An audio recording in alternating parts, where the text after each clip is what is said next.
Good morning, Mr. Mybeck. Good morning, everybody. Good morning, Chairperson. Okay. I'm sorry we have had some few minutes delay, but let's continue. Mr. Molefe, good morning. Good morning, Chairperson. The oath you took 2 days ago will continue to apply. Affirmation, I think it was. Yes, Chairperson. Yes. Okay, thank you. Thank you. Good morning, Mr. Molefe. Good morning, sir. Yesterday, we were on the point of ending off the topic of the 100 locomotives. I just want to take you, if I may, back to the Fendutzi report. This is at bundle 6. Could I ask you to turn, please, to page 160? 106. 160, Chairperson, 160. Okay.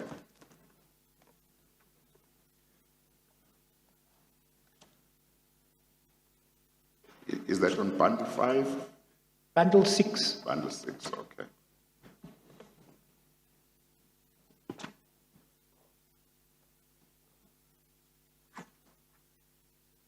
Are you there, Mr. Molefe? Yes.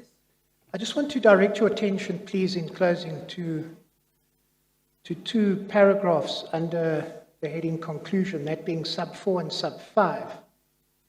Paragraph 5.8.29.4 reads that Transnet would have saved 1.2 billion if it procured 100 locomotives from Mitsui at 3.188 billion than procuring from CSR at 4.4 billion. Do you want to comment on that? Yes, this does not compare the base price. It compares the total price, which includes the other things that I talked about yesterday that are based on assumptions. Right. So, in fact, what that could be is just a difference in the different assumptions on hedging, forex, and so on. And then they go on to conclude in the next subparagraph, Molefe and Singh failed to conduct a cost/benefit analysis when a decision to change the locomotives from the 19E Mitsui locomotive to the 20E CSR locomotive was taken. Do you want to comment on that? Yeah, I do remember, Chairperson, that in the memo, it refers to the project continuing to be NPV positive, which means that the net present value of the acquisition would be positive. I remember the net value of the acquisition would be? Net NPV, net present value of the Yeah. acquisition would be positive, which means that it has a positive value to Transnet. And NPV is it's a calculation that people make in the financial markets to determine an investment decision. Okay. So generally, as a rule, a negative NPV means you should not do the investment. A positive NPV means that you can do the investment. Okay. In fact, I think in the memorandum. Or You want to? I can't remember exactly what it is. Mr. Molefe, can I ask you, is the conclusion here, doesn't it go beyond that? In other words, you it seems, failed to conduct a comparison between the one and the other. I understand your point about the NPV. We're going to deal with that perhaps in a different context with other people. But you'd acknowledge that the NPV was positive. Well, if you say that was in the memorandum, then I will take your word for it. But what I'm looking for here is, was there a time where you actually did a cost-benefit analysis as between the two possible deals? Chairperson, when you do cost-benefit analysis, there are things like accounting costs and so on that are comparable. But the true cost-benefit analysis includes things that cannot be quantified in rands and cents. And these are the considerations that we made. For example, that the locomotives were failing. The Mitsui locomotives were failing. And there's no value that is put to that. Although, in the end, they will have a cost. So there was not, the value of the failing locomotives is not built into a cost-benefit analysis like that. So in the end, an accounting cost-benefit analysis is just a guide. In the end, you have to go with what you think would be in the interest of the company. Now, we undertook yesterday to add, I think it was 10 pages of documents that you provided to us to the bundle. We've done that. If you could please go to bundle 5. That's your exhibit, exhibit 22.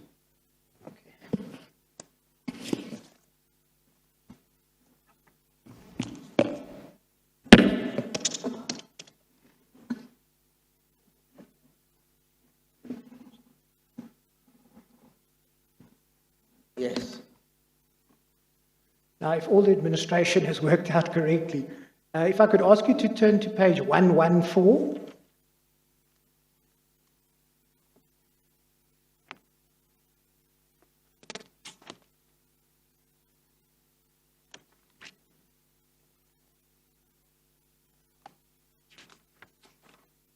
Are you in the right file, Mr. Molefe? Bundle 5, exhibit 22. Yes. I'm at 114.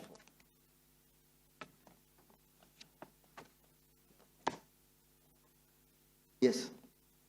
All right. So what you will find directly after 114 is a series of documents marked 114.1. I think you may have them there in front of you. 114.1 running through to 114.10. Do you have those documents? Yes.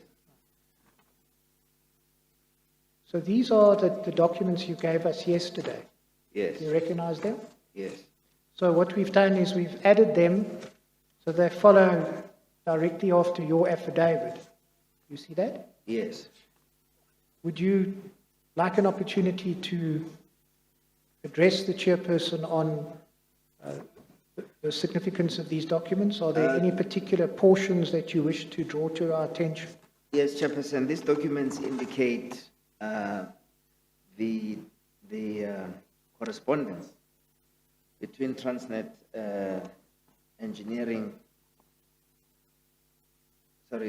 TFR engineers detailing the failures of the Mitsui locomotive. Sorry, I can't hear you, Mr. Molefe. Detailing the failures of the Mitsui locomotives. So these different letters and the tables that show the instances where the Mitsui locomotives had failed in the period preceding our decision to do the award. Is your evidence that these were brought to your attention before you made the decision to change and go with CSR as opposed to Mitsui? Yes, they were brought to my attention at the time, but I have recently been able to get these documents. Yes. That actually show. Yes. Yes. Okay. And when we say they were brought, it might be that it's the problems that were brought, or it's the letters telling you about the No, problems. not the letters. Not the The letters. fact that the locomotives had been failing. Yeah, okay. Mr. Mybeck? Thank you. Sorry, for some reason I'm not picking you up clearly. Did you say the locomotives had failed? They were failing, yes. Failing, the Mitsui locomotives. And if I understand your failing answer... means breakdowns. No, I understand that. Yes. As I understand your answer to the chairperson, you're saying that these documents bear out the fact that there was that problem and it was something that you knew of at the time. It was something that was brought to my attention at the time. And they all relate then to that topic and issue? Generally relate to that topic, yes. All right. I'd like then, if I may, to turn to a different topic. And that is the procurement of the 1064 locomotives. Yes. Now, Mr. Molefe, I just want to sketch some of the evidence that's been given so that we can get to the point where I can ask you a few questions around this.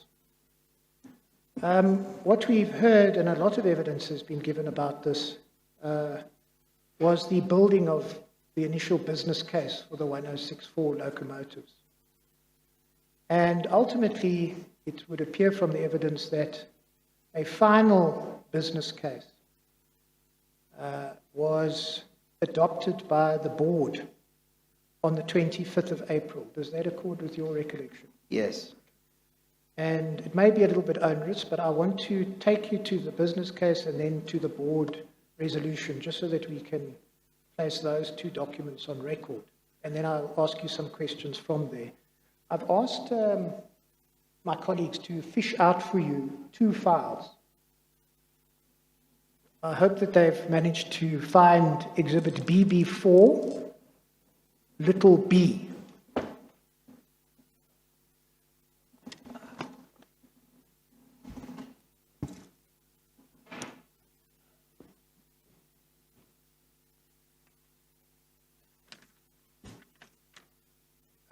And could I ask you please to turn to page FQC 402.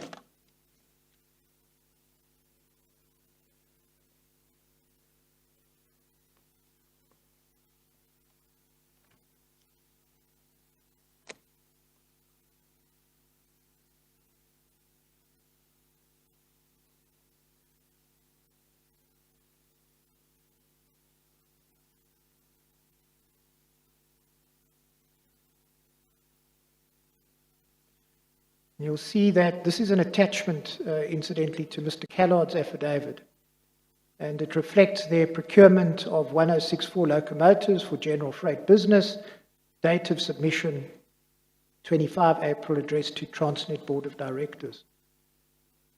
And it also titled Procurement of one... Keep your mic on, Mr. Molefe, at all times. So it's the file that keeps... Yeah. Procurement of 1064 locomotives for general freight business, final version.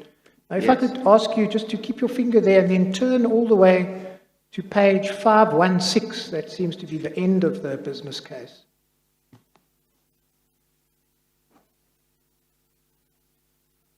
FQC 516.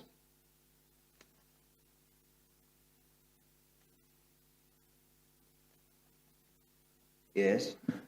What I note there is that this business case was not signed, this version, by you, Mr. Singh and Mr. Gama. Do you recall signing the final version of the business case? Yeah, I think that if the business case was presented to the board, it must be the signed version must have been presented to the board. Could I ask you then, please, to go to the beginning and then go to page FQC 405.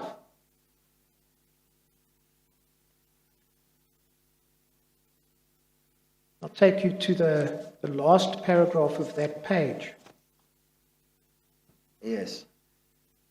It says, the risks that are inherent in a procurement event of this nature have been identified and mitigation strategies are in place. Accordingly, it is recommended that the 1064 locomotive business case be approved, with estimated total costs of the acquisition of 38.6 billion as per the corporate plan. And it's what is in brackets that, as you know, has become contentious. So the ETC is 38.6 billion as per the corporate plan, in brackets, excluding potential effects of forex hedging, forex escalation, and other price escalations. Yes. You would confirm that that was then contained in the final business case.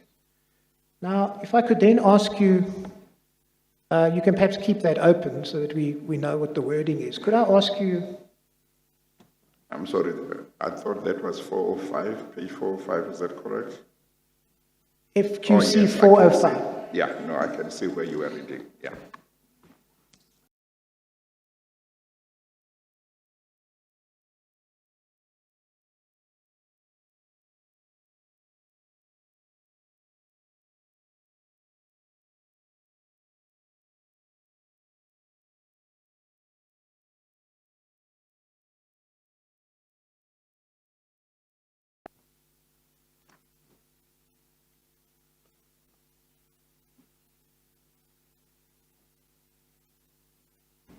And BB4 small f is divided into two parts, point 1 and point 2. Go to the first part and turn to page IL 23. This is part of just to Mr. Leher's affidavit or statement. Yes.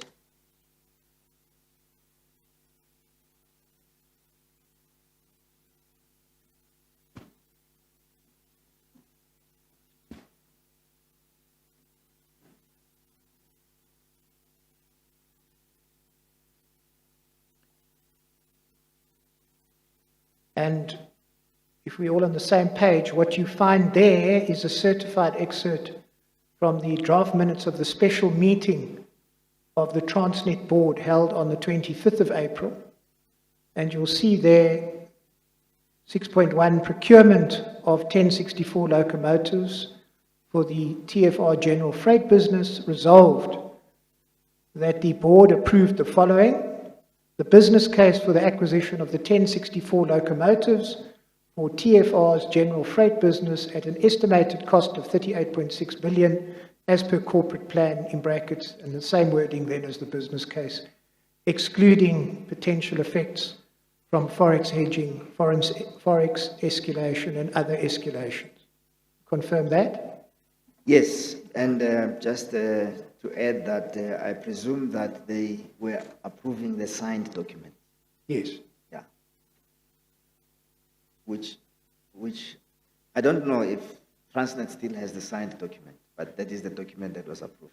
You mean the signed business case? The signed business Right. case. We'll have a look for that. But I assume you must be right that if it was presented, as you say, Exactly. and adopted at the board, it would have been signed. It would have been, We will, the signed version, yeah. So all right. what I'm saying is I don't know if what we've just seen now Yes.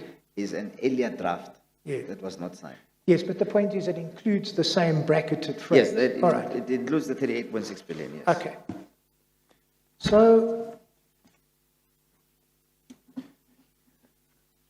you know what the controversy is in relation to that bracketed phrase? The 38.6 billion. Yes. I mean, Yes. the controversy is that it's alleged by some, and we'll come to the evidence, that actually the business case in support of the Look this 38. side, Mr. Molefe. Yes. I just wanted to hear properly from his eyes, Yeah, Chairperson. no, I know. Yeah. So the controversy is, and I'll come to the evidence in a moment, that there are some witnesses who maintain that the business case ETC estimate of 38.6 in fact included hedging and escalation costs, didn't exclude it. You know that controversy? Yes. All right. Now, what I just want to put to you is that in 2018, after these events, Mr. Leher and Mr. Muller, do you know those gentlemen? Yes. They were requested by the GCFO Yes. to undertake an investigation to determine whether the business case ETC estimate of 38.6 included hedging and escalation. Yes. And they were assisted by Mr. Callard, Yes. and the conclusion that they came to was that the business case and ETC estimate in fact included those two things, didn't exclude it. Was that their conclusion? Well, you've heard that evidence and you know of it. Come again? That was their conclusion, yes. Yes. And what was the amount that they calculated to have been the ETC with that exercise? I get a sense you know the answer to that question. Huh? I get a sense you know the answer to that question. Yes, I do. Okay, what is it? Chairperson, let's just cut to the chase. And Sorry? Let's cut to the chase. And Yes, let's absolutely. Let's explain what happened. Yeah. Chairperson, when a procurement of this nature is done, of course we set an estimate how much we think it will cost to buy locomotives. And these are big numbers. So the number that you come out as an estimate, you can assume that from a negotiation point of view, that is going to be the base. That is going to be the minimum from which you move from. And that number, even if you confidentially take it to the board, is going to come out. It's going to go out into the market. So this number, the 38.6 billion, was a desktop estimate. It was not even arrived at by doing by phoning suppliers around and saying, how much do you think you'll sell us a locomotive for? It was a desktop estimate. But it had to be a conservative desktop estimate. You can imagine, Chairperson, if we had gone out with an ETC of 50 billion, we would have ended up at 75 in the purchase. So the ETC was 38 billion. It is not a price.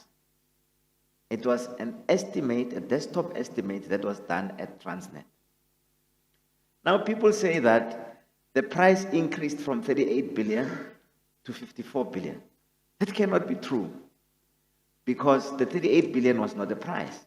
It's like if you want to buy a car and you budget 100,000 rand and you want to buy a specific car. And then when you go out to go and buy the car, you find that it is 150,000. Do you say, therefore, that you have just incurred an additional 50,000 rand in buying the car? Just because your estimate, your budget was 38 billion, or the budget that you knew would become public was 38 billion. So let's start there. We went out on tender with an ETC of 38 billion. The tenders came back. When they came back, they were nowhere near 38 billion.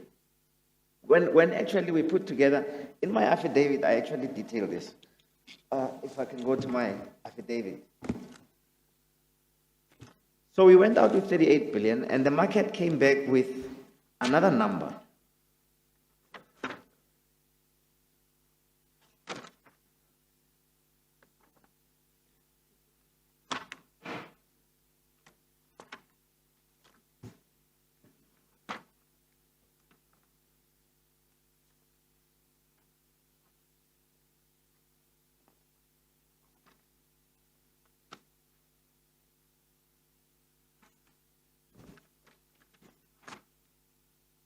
I think you might be looking for page 38, Mr. Molefe. 38. Yeah. Thanks. Is his affidavit on bundle 5? Bundle 5. Okay.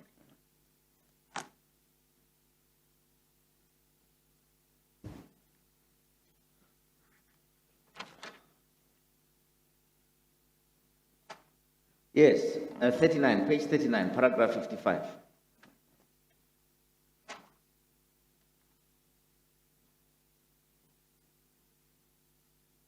The price that we went out with was in fact 38 billion. The suppliers came back with a number. In fact, that was between 38 and 49. I'm just surprised that I didn't catch it here. But it was about 43 or 44, the number. I'm surprised that I didn't write it down here. And that was their offer when they submitted the tenders. That was the offer of The bidders. Yeah. Yeah.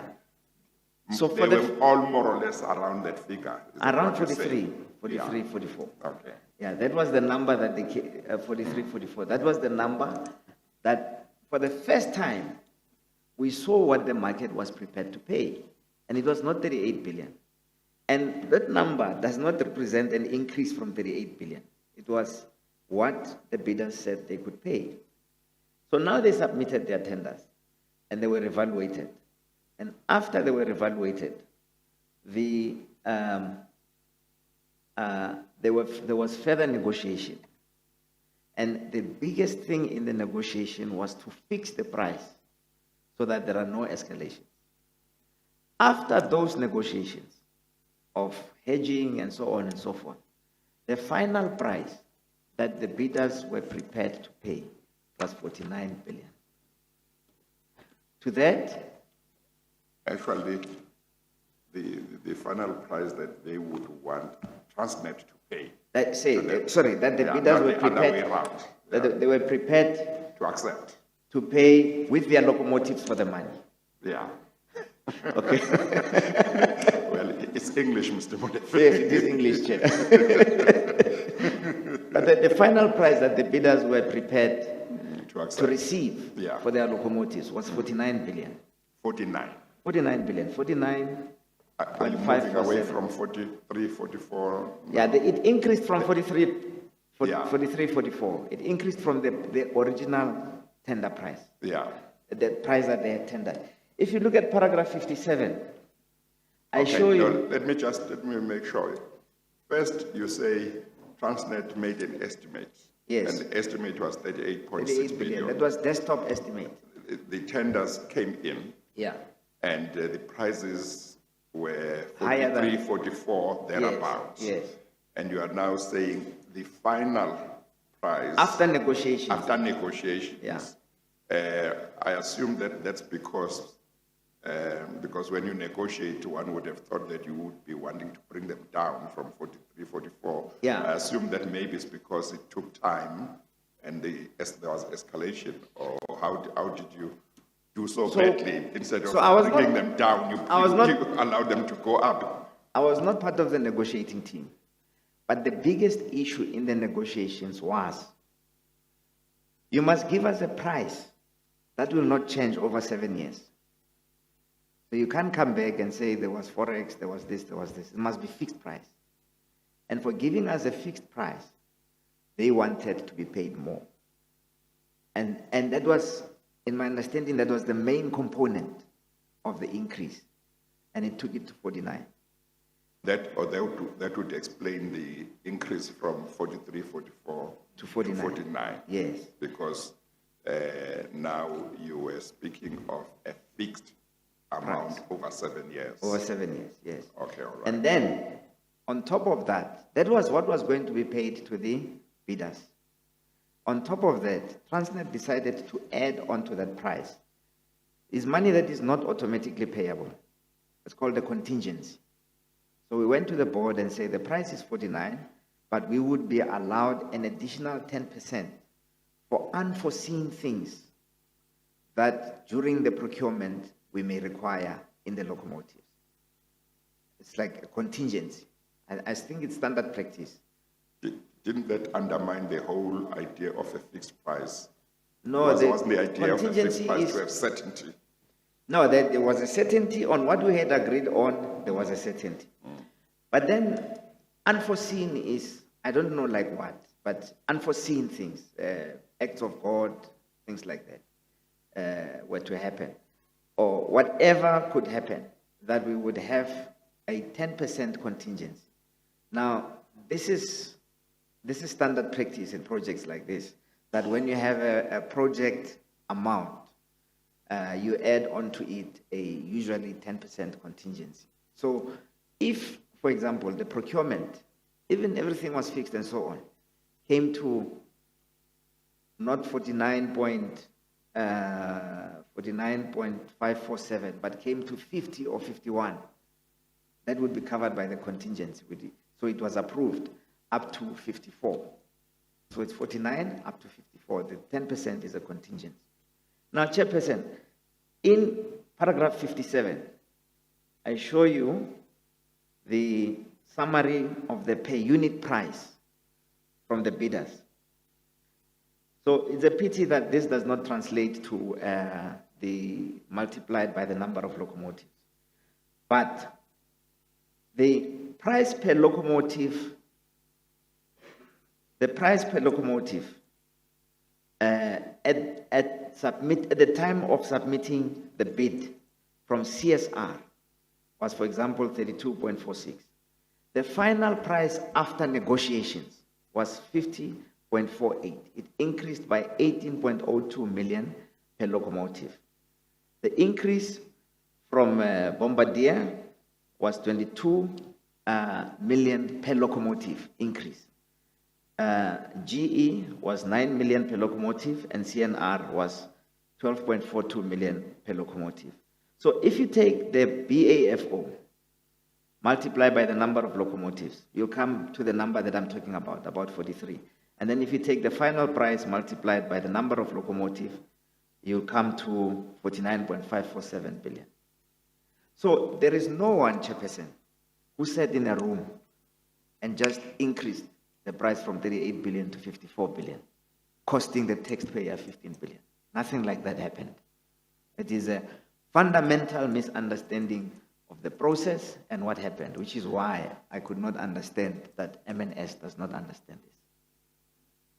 Mr. Molefe? Thank you. Well, I think you've explained how the price increased, but that wasn't what I was dealing with at all. No, I did not explain the ETC is not the price. I understand that, Mr. Molefe, but there's two different things. The first issue to be determined is whether, in truth, the business case included hedging and escalation, or whether it excluded it, as was represented to the board. That's what I'm dealing with now. We're Yes. then going to deal after that with the increase in the ETC. Don't worry, we'll come to that. But perhaps just to locate my questioning better, could I ask you to go to exhibit BB4, little f, Mr. Leher's exhibit? I think I've taken you there a little bit earlier. BB4 little f, yes. Yeah. And the first part, point 1, to page YIL 17. Oh, Chairperson, if you may indulge me, you'd asked me a question that I did not answer, actually. Mr. Khalad made a calculation. Yeah. So did Mr. Laher. And it's in my, I think it's in my affidavit. If you could stick with this for a moment, I'm taking you to the actual foundational documents. Oh, okay. And Mr. Molefe, if I could just ask you, we're dealing now with whether there was a misrepresentation of the ETC in relation to it excluding hedging and escalation. Yeah. In the business case, the Yes. initial business case. Yes. We're going to come in time to how the ETC increased, as you've explained. Okay. Now, at paragraph 66, and I'll take you here because I don't want us to misunderstand one another, and I want to Page 17. page 17, paragraph 66. Yes. In January 2018, Mohammed Mullah, Executive Manager, Finance Capital Program, and I, that's Mr. Leher, received a request from the then GCFO, Gary Peter, via the TFR CFO, Ms. Galani, to confirm whether the business case pricing included or excluded forex hedging and escalation costs. Now, that's the first controversy here. Upon Yes. consulting with Francis Callard, ex-Transnet employee, who was key in the original business case calculations, in January 2018, and reviewing the business case calculations, Mullah and I concluded that the business case calculations actually did include forex and hedging costs, Yes. and that the recommendation within the 38.6 billion business case submitted to the board in April 2013, in brackets, that the ETC excluded these costs, was incorrect. You see that? Yes. So that's what I'm asking you about. They came to the conclusion that what was submitted to the board was incorrect. Now, what is your answer to that? The 38.6 billion. Yes. The exclusion, the bracketed portion, they conclude was incorrect. Yes. So my question is, if they say the 38.6 billion included the forex and hedging costs, what portion of the 38.6 billion was the forex and hedging costs? And on top of that, what were the assumptions behind the All right. calculation of those costs? Fair enough. Because the forex and hedging costs, as I pointed out yesterday, depend on, because they are future based on your view of what is going to happen in the future, are very difficult to estimate going forward. So, yeah, if they excluded or included, if they did make a detailed calculation. What portion of it was this forex and hedging cost let's in the just- 38.6 billion? Okay, but you accept that that's what there is recorded as the conclusion here. I understand what you're saying. That may All be right. that may be their conclusion, but from where I was sitting, Yes, the figure was 38.6 billion. yes. They would go out to tender, they would come out with numbers, we would negotiate, and that would be the Yes, final but price. from where you were sitting, Yes.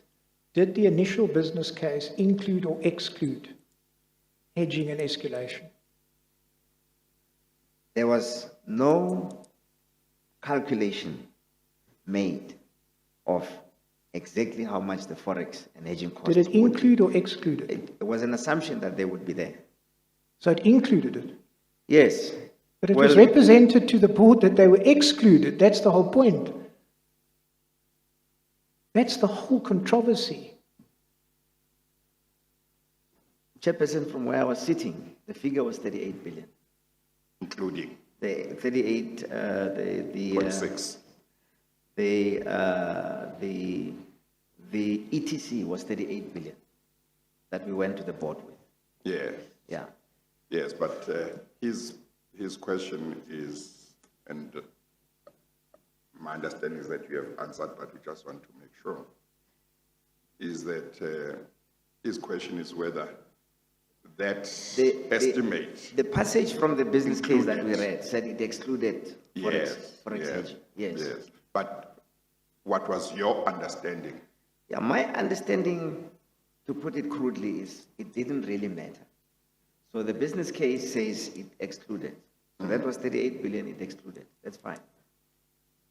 I'm not sure how, it's rather surprising to me if you say it didn't matter whether it excluded it or included it, because I would have thought that it could significantly, it could make a big difference in terms of your budgeting and how much you could be talking about. And it might be, my assumption is that it would be important to know whether, when you, as the management, say to us as the board, if I was in the board, when you say your estimate of what Transnet is going to pay is 38.6 billion rand, Yes. have you taken account all risks? We know that it's an estimate, but have you taken account everything that you should take into account? And if you say, look, we have excluded these costs, or you say we have included, certainly I would want to know whether it's excluded or included, because then I can decide what is the reality that I must work on in terms of the amounts. Because if those costs are bound to come in, maybe I may as well make whatever decision on the basis that this 38 is quite low, in terms of reality, because those costs will come in at some stage. So I'm just saying, I would have expected that it should matter whether they are included or excluded. The board should know. Yeah. You see, Chairperson, what we're trying to determine here is whether the 38 billion was a perfect number, whether it was a number that reflected reality. Is that what we're trying to determine? Yeah. I'm saying it didn't, and it didn't have to. Yeah, it was a number that we would go out to market with. The number that reflects reality is the number that the bidders come back with. Yes, that's what happens. The rest of the things, Chairperson, one person can say this locomotive is 20 million, and another says this locomotive is 25 million. The difference in the 5 million can be justified using a myriad of reasons.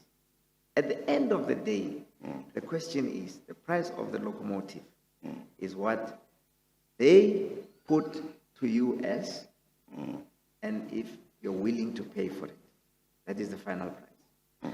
If they come up with a number for the price of a locomotive that we are not willing to pay, there's no price. if the bidders looked at our 38 billion, with or without forex hedges and so on, and other things, we could have put in the cost per screw that is in every locomotive, the cost per wheel of a locomotive, the cost per steering wheel, the cost per braking system, the cost of, so we could have detailed it. At the end of the day, what matters is the number at the bottom, and it was 38 billion. So it had forex. The business case says it didn't. So what I'm saying is, this exercise of determining whether 38 billion included or did not exclude forex hedging doesn't matter. What matters is what were the bidders willing to pay. Well, Mr. Molefe will continue with his questions, but let me put this to you at maybe a principal level or a general level. If I'm going to drive from Durban to Johannesburg, Yes. and I am a former group chief executive of Transnet. You're going to drive. Yes. I'm going to drive, yes, Yes. from Durban to Johannesburg. Yes. Not go by train. It might not matter how much petrol I'll have to put in and the tolls, how much I'll have to pay in terms of toll charges. But for somebody else, if you tell him only about or her about only the petrol, the cost for petrol for that trip, and you don't tell him that there are toll charges that will have to be paid and so on, it might make a big difference to that other person, but maybe not to somebody else. Yeah, Chairperson, so when you're going to drive from Durban to Johannesburg, what are the costs? So it's petrol. Yes. And tolls. Yes. And what else? Well, I don't know if there is any, but those are definitely. Those are the costs, ne? Yeah, those are. So there's wear and tear of your tires. Yes. There is the cost per kilometer of running your engine. Yes. There is the oil, even if it is just a small amount. Yeah. Right? And then on the way, your car may be chipped. The windscreen may be chipped. There is the damage to the paint. Even if it is small, it is a cost, right? So what I'm saying is that at the end of the day, the question is, are you willing to pay 500 rand to travel from here to Durban, or are you willing to pay 1,000 rand? That's what matters. But being pedantic and saying, yeah, but you did not take into consideration the cost of the damage to the paint. I mean, as you just demonstrated, even the cost of the tires was not factored into your own calculation. Yes, but and what I'm saying is that the bottom line is, what are you prepared to pay to travel from here to Durban? Prepared to pay to travel from here to Durban, even when you don't know what the cost of the wear and tear of the tires are. And I'm saying but the cost of the wear and tear of the tires might be a long-term thing. But in the example I'm giving you, the issue of the toll charges will have to be paid. Yes. Petrol, you must have money for petrol. You might arrive in Gauteng without your windscreen being whatever. So if you don't tell the person about the charges for the toll, seems to me that would be critical. But you might you might say, well, the example of a toll might not fit into the locomotives. I'm not sure in terms of these costs. See, you are elevating the hedging costs to the price of the toll. Yeah, that's why I'm saying. And I'm saying that the hedging costs are like the wear and tear of the tires and the oil and other things. Okay. So at the end of the day, Chair, you can go and see the car hire companies. They charge different amounts per kilometer for hiring their cars. So if you were to ask, how do you arrive at this amount? They would show you different methodologies, and the methodologies are infinite of how those amounts are calculated. But at the bottom of it, it's just a gut feel. It's just a gut feel, Chair. What matters is how much are people willing to receive for a locomotive, and how much are we willing to pay? Mr. Mybeck? Yes, thank you. Mr. Molefe, before you engaged in answering questions posed by the chairperson, I think that the record will reflect that what you said was this: from where I was sitting, I assumed that the business case included hedging and escalation. You recall saying that? Yes, I did say so, but the business case, as you pointed out, perhaps even corrected me, said it excludes. Yes. But what that reflects, So is that that was not uppermost in my mind. I'm not worried about What was uppermost in my mind was, what will the bidders be willing to pay? Mr. I mean, Molefe, to receive. just so that you understand, please, is that's not what we're trying to determine, to use your language. At the moment, I'm exploring with you an allegation, as you know, that you misrepresented the business case to the board. And the allegation, as you know, is that you misrepresented the ETC to the board when saying it excluded hedging and escalation, when it in fact included it. And it seems to me that you made that concession earlier in your evidence. Okay, Chair, I may well have, yes.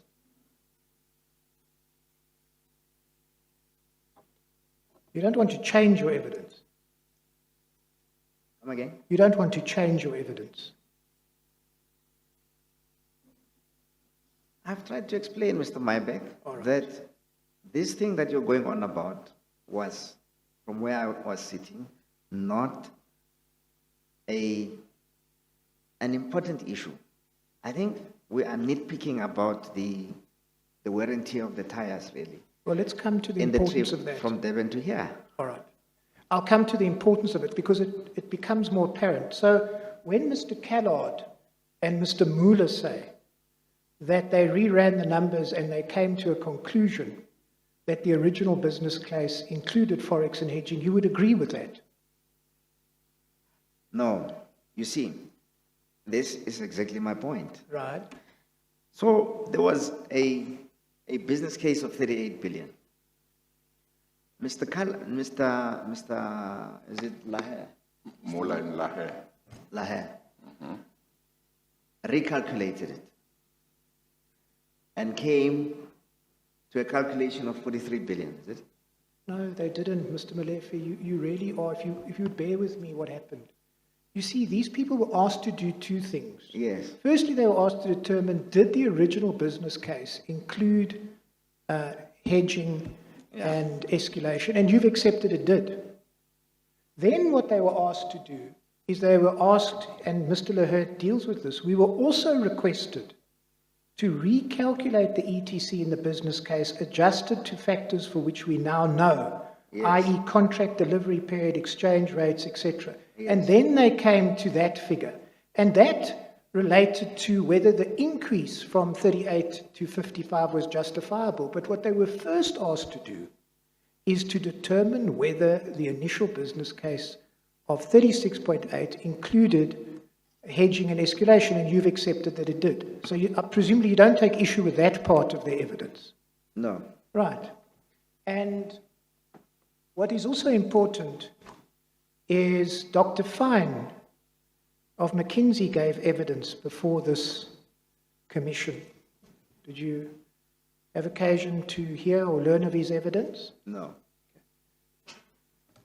So on day 322, the 10th of December 2020, Mr. Fine was examined by my colleague, Mr. Cheskelson.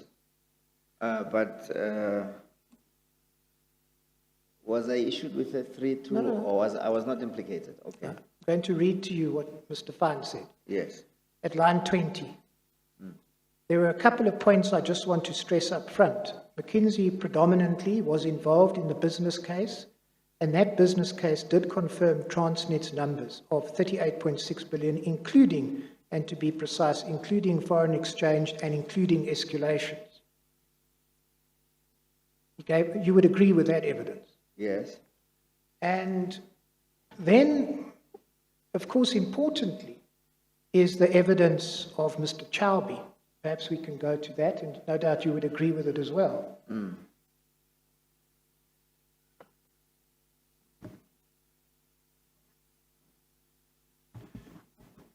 That you find, and we've been to one of these reports yesterday. Could I ask you please to go to exhibit BB8, in brackets little b.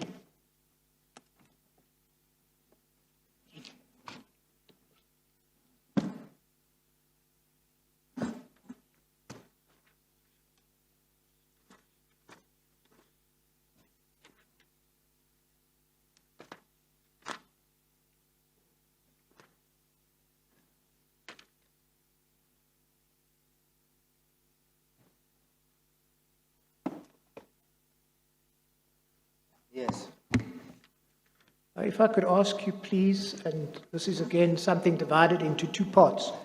We're dealing with part one, and if I could ask you, let's go to page one.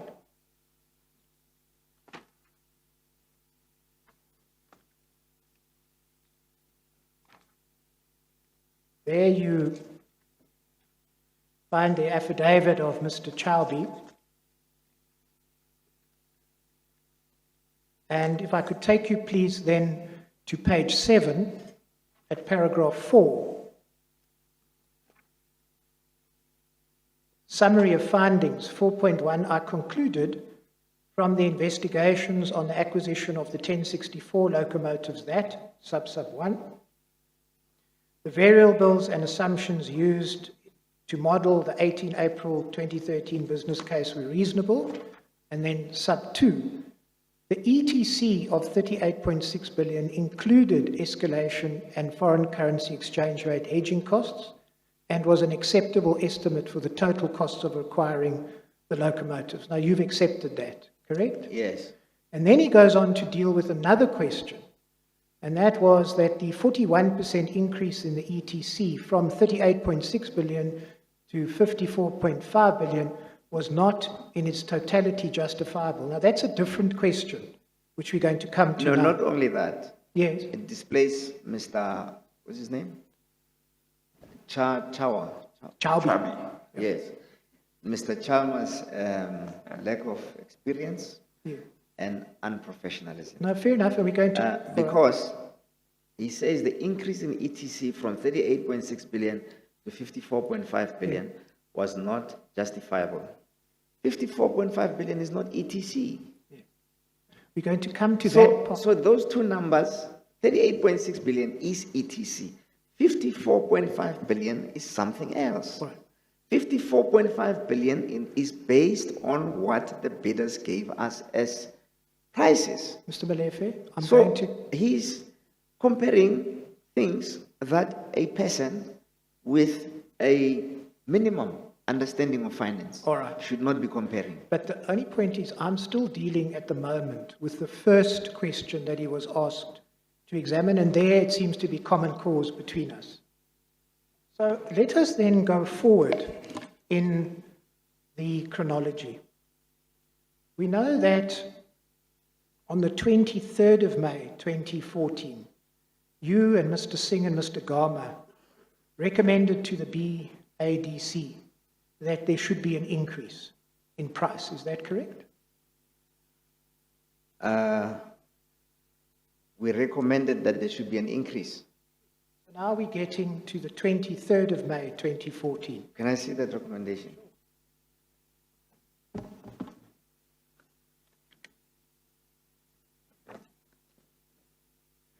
I could ask you please to go to page, to exhibit BB4 in brackets little b.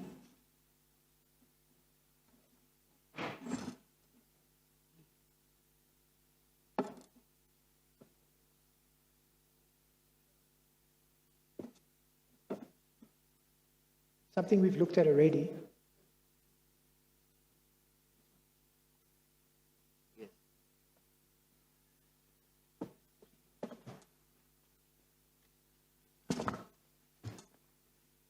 Yes. All right, are you there? Yes.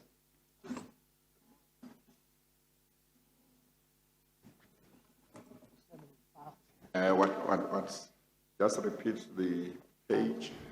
Exhibit BB4 in brackets little b, and I'd like to take you, please, Chairperson, to page FQC 714.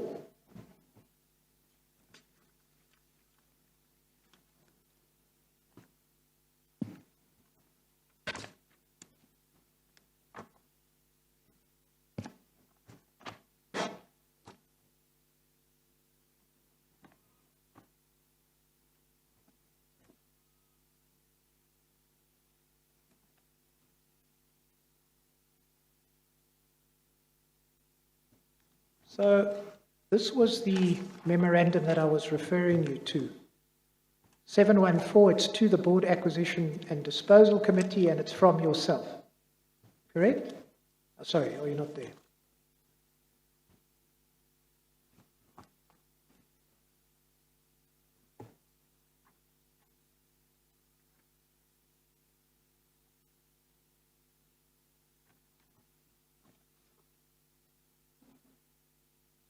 Are you there, Mr. Molefe?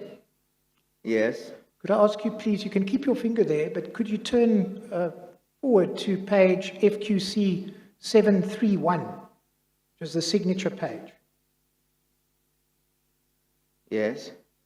731? 731. Yes. 731.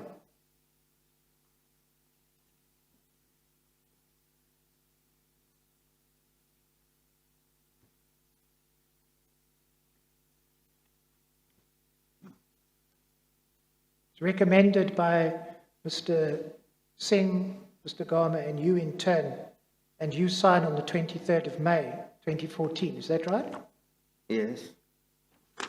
Could I ask you then to turn back to page 714? Seven? 714. Yes. Could you read what the purpose of your memorandum was into the record, please? Paragraph 1. To note the reasons for the increase in ETC. Yes, and that's A, and B? To request that the BADs recommend an increase in the ETC from 1064 to 30, from 38.6 billion to 54.5 billion. So what the purpose was to request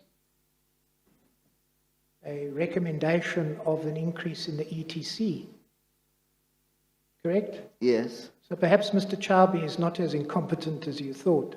Oh yeah, I still think he is though. I just saw that too. Yeah. In fact, Yes. all right.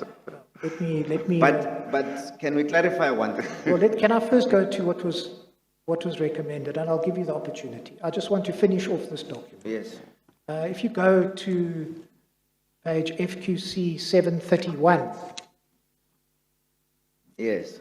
there it is recommended that at 108 paragraph B, the BADC Yes. recommends an increase in Yes. estimated total cost ETC for the acquisition of the 1064 locomotives, Transnet Freight Rail's business from 38.6 to 54.5. Yes. Is that correct? Yes. Okay. What is it that you wanted to explain? Before that, I think, Mr. Maibek, to be fair to Mr. Chabi, you need to say exactly what you meant. Yes, I'm going to come back to Mr. Chaubi. Yeah, well, maybe that might be too far. Yeah. Well, I think, Yes. in effect, what Mr. What all three of us were laughing about. Yes. Yeah, about the ETC, increase in ETC, I think that's what you were talking about. Well, Mr. Chaubi was asked to determine whether the increase in the ETC was reasonable and justifiable. And that was the correct question to be asked based on this memorandum submitted and approved by or recommended by Mr. Molefe.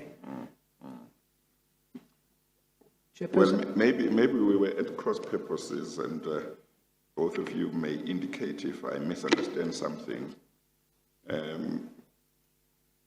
Mr. Molefe had criticized Mr. Chaubi for talking about an increase of ETC Correct. from 38.6 billion to 54 point whatever, on the basis that 54 point whatever billion was not The ETC. ETC. So, but this memo here that has got his signature also talks along the same lines. That's what we were all talking about.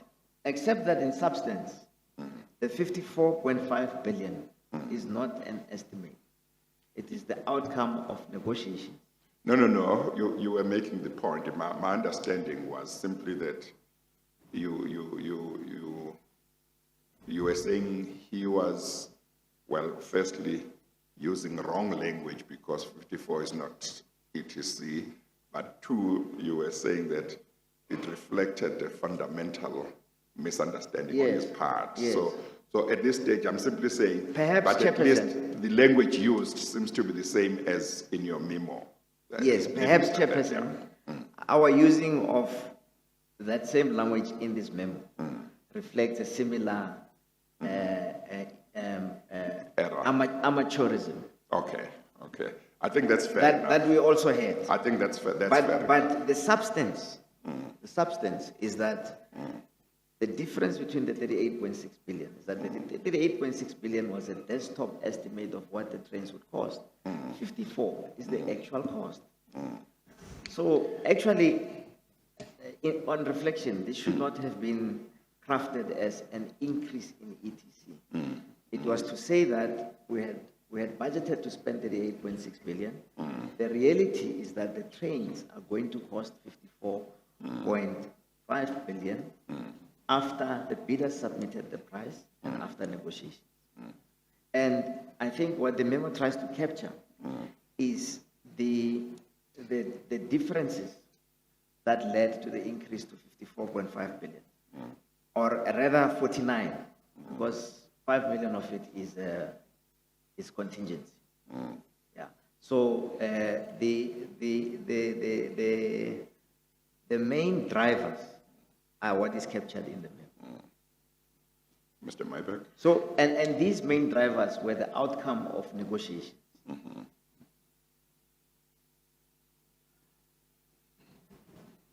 A convenient time to take the tea adjournment, Chairperson. We still have 5 minutes. If, All right. Yeah, if you want to use that. Yes. So, without wanting to be uncharitable to you, Mr. Molefe, do I understand you now to say that insofar as there was amateurism, it was now on your part, not on Mr. Chaubi's part? All of us. All right. So let us then have a look at the reasons for this increase. This is at page FQC 714.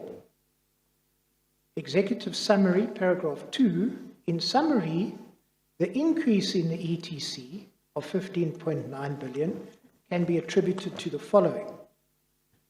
And you'll see there that there are 4 or 5 different reasons. Do you see that? Yes. And the one causing the greatest increase in the ETC was risk mitigation, forex and escalation. Do you see that? Yes. And you understand the controversy. Controversy is that was actually included in the initial business case. Yes. And you accept then that that accounted for 59% of the increase.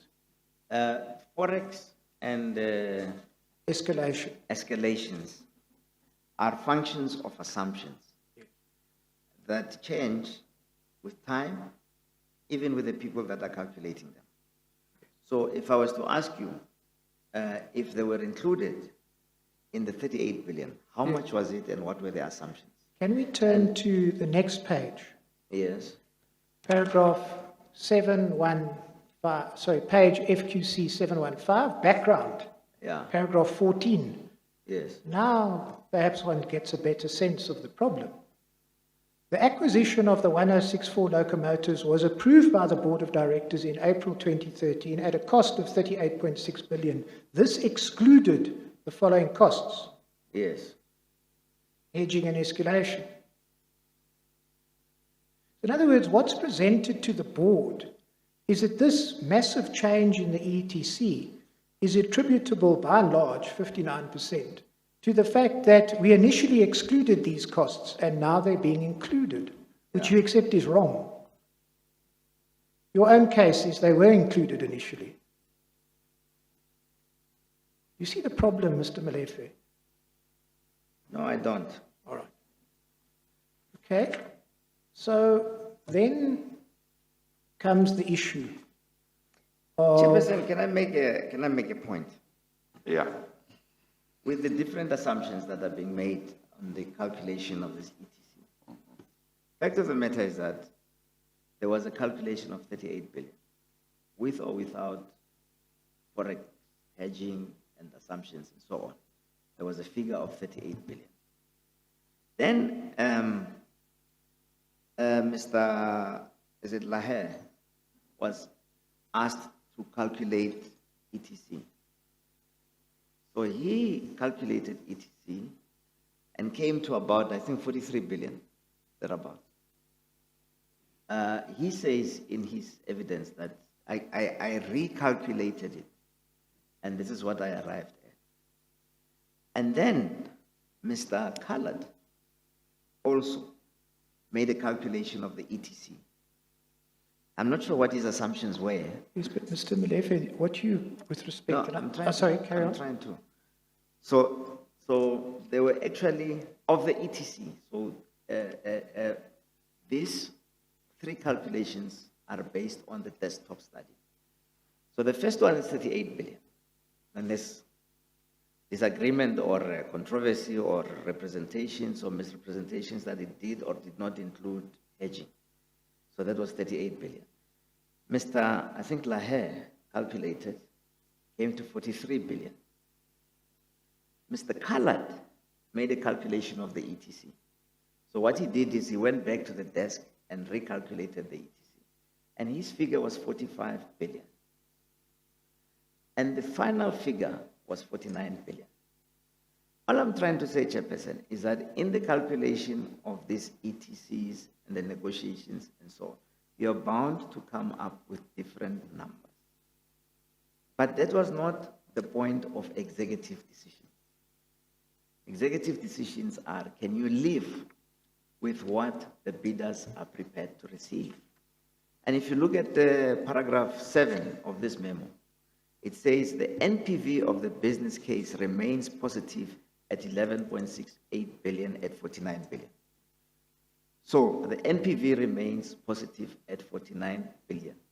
From an executive decision point of view, that is sufficient to tell us whether or not to proceed with the negotiated 49 billion plus contingencies or not.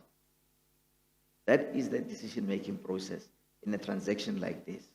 We hardly ever go into, or at least at the level of the CEO, into the pedantic calculations of the assumptions behind forex escalations or not.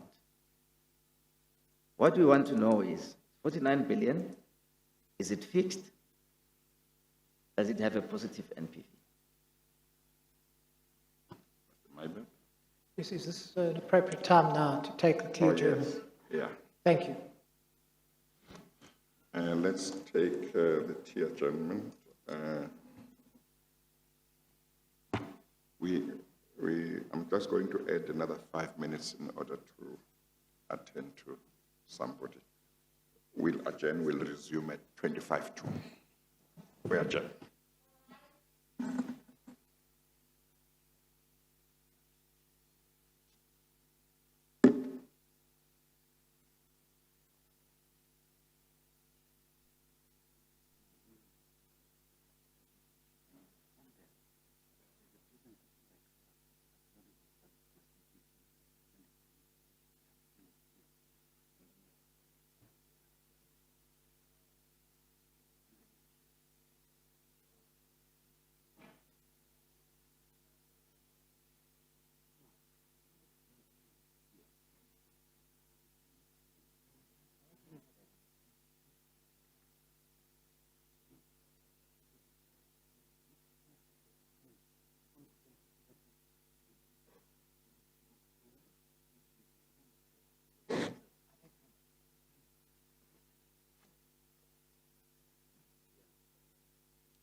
Okay, let's continue.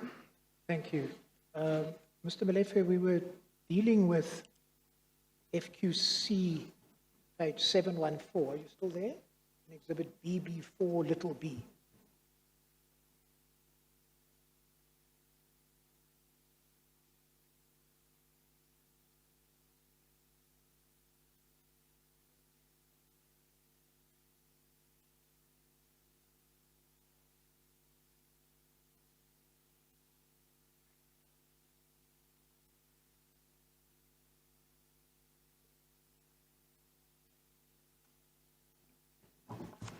BB4, small b.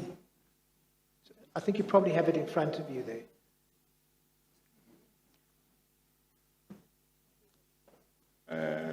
Just repeat that so I can check whether I've got it here. Exhibit BB4, in brackets, little b. Oh, yeah, I've got it. And page, Chairperson, FQC 714. It's your memorandum to the BADC. You have it? Yes. I just want to turn to one other thing. If you go to page 717, you see at paragraph 23, it says, the increase in the ETC of 15.9 billion is due to the following reasons. Yes. I just want to drop down to D. We've already dealt with others. D says the cost of reducing the batch size. You see that? And it cross-refers to item D of table 2. Could I please take you to that? It's over the page at FQC 718. Yes. And you'll see there that if you look on the right-hand side, there you'll see a D, letter D. And on the left of that, it talks about batch pricing adjustment. Then you get D, and the amount attributable to that is 2.7 billion. You confirm that? Yes. All right. Now, what we know, so this is a memorandum to the BADC, which you sign on the 23rd of May. Yes. Would you agree that on the same day you made the same recommendation to the Board of Directors in another memorandum? To reduce the batch price. Sorry? To reduce the batches. No, you made exactly the same recommendation that you made here to the BADC at page 714, running through to page 731. You made the same recommendation to the board. Yes, yes. Let's go to that document. That document you find in another file, Mr. Chauby's file, BB8 in brackets little b.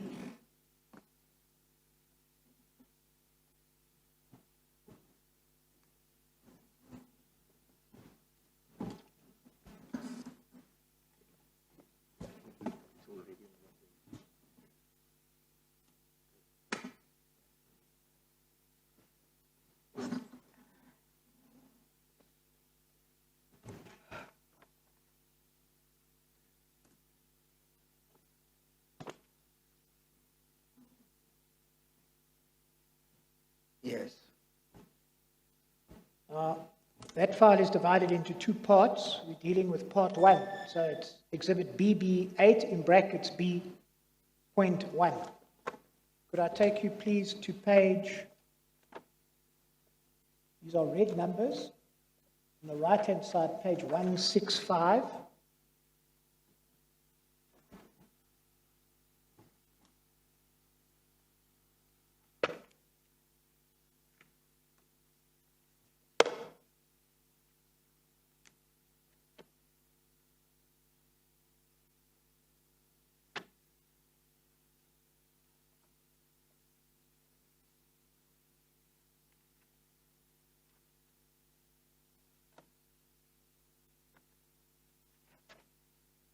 Yes.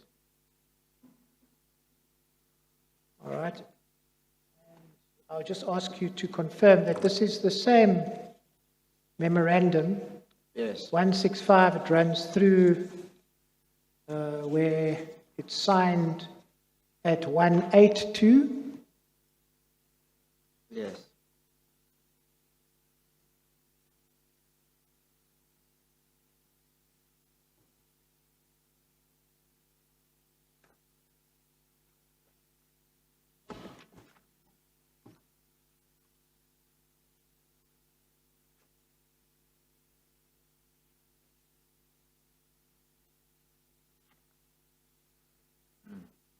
All right, and then I would just ask you to confirm that on the 28th of May 2014, a few days later, the Board of Directors in fact approved your recommendation.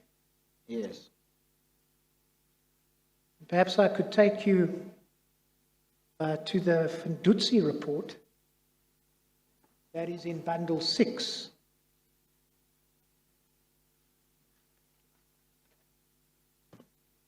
I could take you, please, to page 184.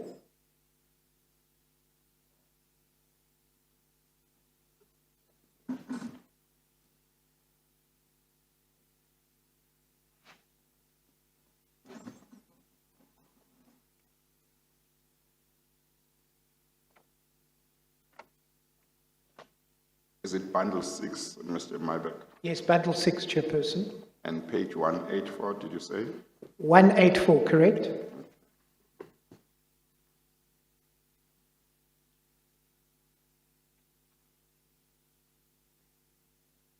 I could ask you, Mr. Molefe, please to have a look at the heading towards the middle of the page, board meeting on 28 May, and there at paragraph 5.9.12.7. On 28 May, the board noted the reasons for the increase in the ETC and approved an increase in the ETC for the acquisition of the 1064 locomotives for GFB from 38.6 billion to 54.5 billion. You confirm that? Yes. Except, Chairperson, the use of ETC in all these documents is unfortunate. The 54.5 billion was not an estimate. It is what the negotiated actual price was. 49 billion plus 5 plus 10% contingency in 5 billion. So, it is really not an increase. The 54.5 billion is the negotiated price for the locomotives. And the negotiations had different aspects to them, different things that were negotiated during the negotiations. That brought the amount to 4 billion.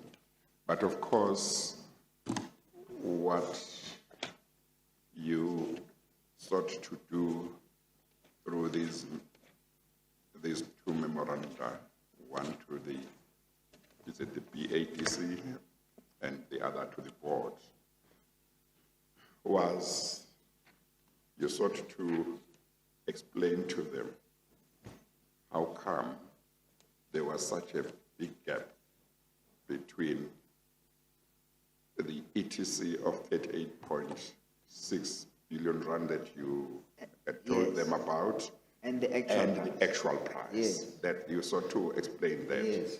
In doing so, yes, you brought in the issue of these costs. Yes. And said they had been excluded when in fact they had been included. I think that's where we are. Okay. Okay. All right. Mr. Mr. Molefe, I just want to put it to you that on your evidence, then it seems there's a further misrepresentation made to the board, because you represented that this was an increase in the ETC. You didn't represent that it was the contract price. But it is the contract price. But you're not listening to my question, please. On your own version, there's then a misrepresentation to the board. Another misrepresentation. Chairperson, I doubt if anybody understood this, even the use of the ETC, to mean that the 54 billion was an estimate. It was the negotiated price. It was the price that we were going to pay for the locomotives. So your answer is that, well, do you accept it's a misrepresentation or not? You made a recommendation. On the basis of your recommendation, it was then approved in the exact terms by the board. It would be a misrepresentation if there was anybody in the board who thought that we were still trying to estimate. We were not trying to estimate. This was the actual cost. The use of terminology is unfortunate.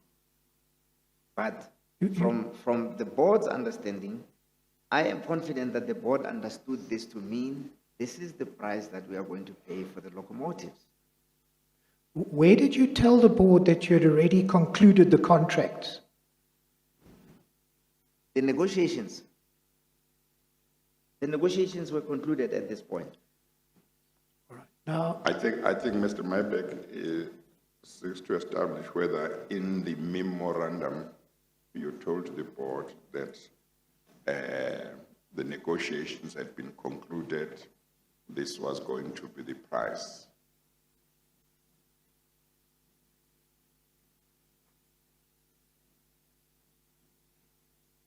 You must tell me, Mr. Molefe, if I misunderstood your question. Yes. Correctly reformulated. Thank you, Chairperson. Chairperson, I would have to go and look at the point, exactly when the board was told that the negotiations were concluded. Mm-hmm. Could I ask you, please, then, to turn back? But maybe, I'm sorry.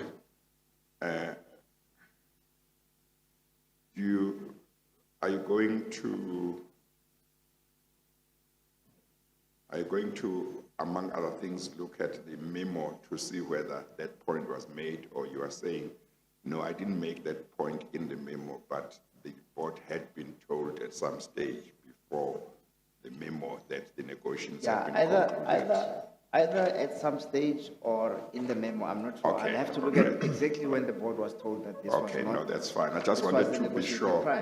I wanted to be sure whether, as far as the memo is concerned, there is an acceptance that it's not there, but you'll check somewhere. But you are saying you'll check in the memo and you'll check elsewhere.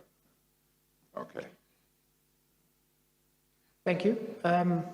Mr. Molefe, could I please ask you to go back to Mr. Chaube's file, Exhibit BB8, in brackets small b, point 1.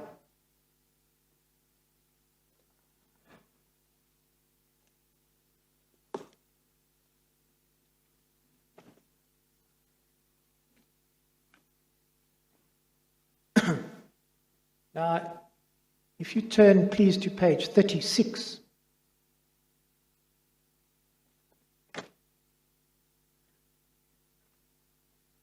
Mr. Chaube deals with the increase in the ETC from 38.6 billion to 54.5 billion.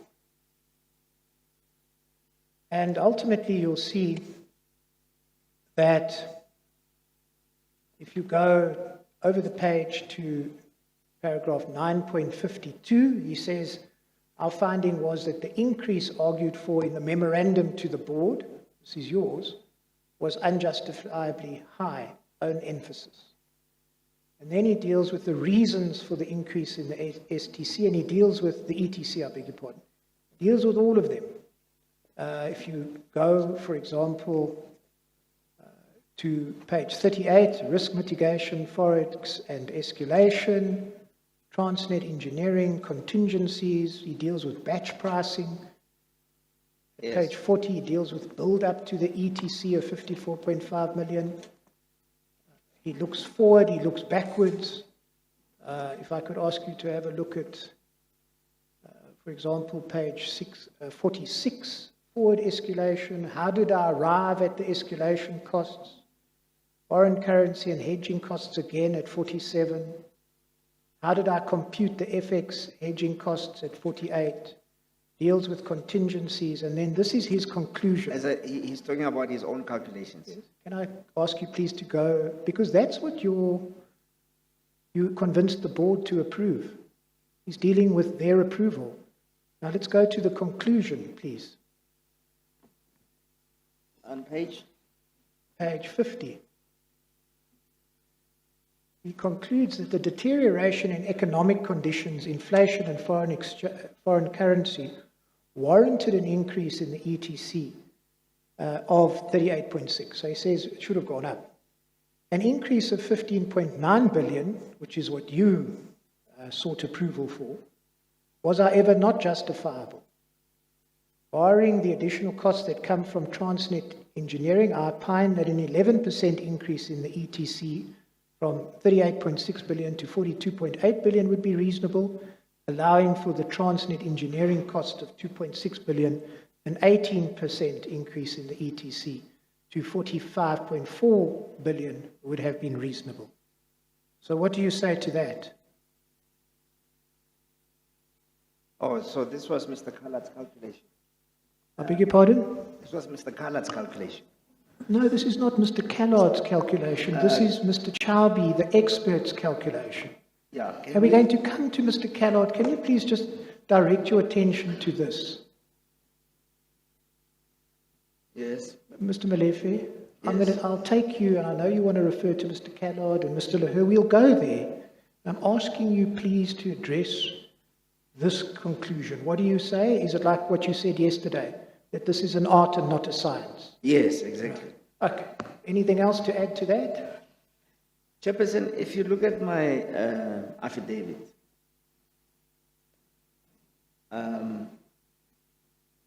so the original ETC calculation was 38 billion, with or without some of the assumptions that it had made. In January 2018, paragraph 59 of my affidavit, page 40, it says, January 2018, Mr. Francis Callard reviewed and recalculated the ETC. His revised number was 40.457 billion. 40.457 billion. And this is in the statement of Mr. Yusuf Laha. And then this number of Mr. Chabi. No, of Mr. Callard was further revised by a group of Transnet professionals to 45.8 billion. Now, according to Mr. Laher, this amount was 3.747 billion lower than the original contracted price. So this amount is 3 billion less than the 49 billion. So the ETC was recalculated by Mr. Callard to 40.457 billion. Mr. Laher calculated it to 45.8 billion. And then Mr. Chavi has another number. 45.4 billion. 45.4 billion. Okay, I think you must just repeat that. You were too far away from the mic, that last sentence. Mr. Chavi came to a number, 45.4 billion. I think this demonstrates my point, that this was not a science. This is all these numbers, none of them is wrong. They just use different assumptions. The question is, Chairperson, and in fact, there is a document that has also come to my attention in the last week that I did not include, which is a presentation that Mr. Callard made when he was calculating his amount, and I will make it available to.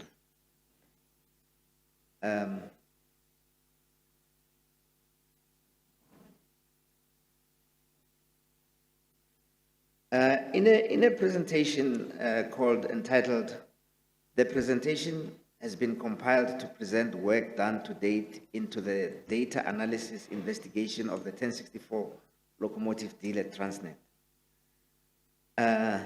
It's intended to solicit buy-in for the approach and methodologies proposed to facilitate discussion work in progress. Mr. Callard observes in a slide in the presentation that the original business case was based on high-level assumptions for price escalation and changes to forex. He also says there were not detailed supplier quotations and thus supplier quotations and thus are not at the same level of detail as the data received post RFP. Hence, direct comparison to the original business case is not possible. That's what Mr. Khaled says in a presentation on the 22nd of October 2018, a position that I agree with. But my point was, there were several calculations that were made, and to demonstrate my point, there's not one calculation, two calculations that came up with the same number of the ETC. They ranged from 38 billion to 45 point something billion, right? If you are the CEO, a reasonable CEO, that has to go out to market, which number do you go out with? Which number do you permit to be a known number that you are prepared to pay? And I'd argue it's 38 billion. That 38 billion is what we are prepared to pay for the locomotives. That is the number that we went out with, because by going to the board, by putting it in the business case, that is the number that we were indirectly communicating. I talked about some time ago negotiation tactics. If you know that you're going to negotiate, and granted, these calculations were not there, but if they had been made, they would have come with different numbers. The 38 billion was a reasonable number to go out with. These calculations just show that, in fact, at 49 billion, we were not so far off the mark. The increase was, in fact, not 15 billion. Even if you take the average of the three numbers and calculate the difference, or if you take the range or the midpoint or whatever of the three numbers that were calculated, because in valuations, actually, you don't use one number, you use a range. So if this was to be taken as a range, the increase from the business case or the estimated total cost to the actual number, at worst was about 3 billion. At worst was about 3 billion. And the 3 billion was an outcome of negotiation. So if I could just take you, if you don't mind. Chair? To... Chairperson? Yes, yes.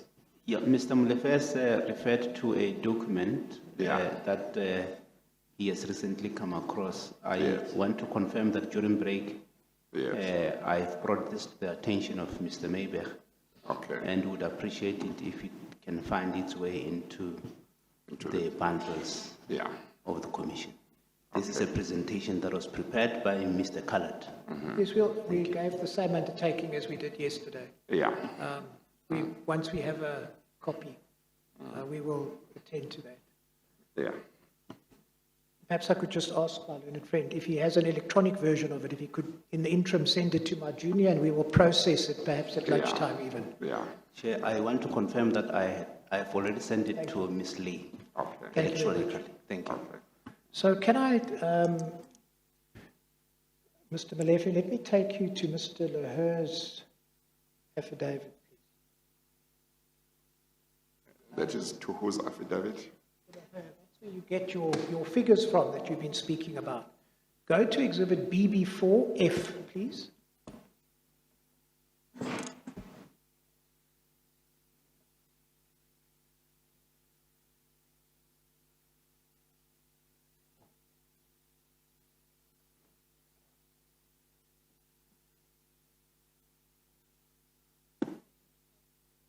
Yes, I have. BB4F.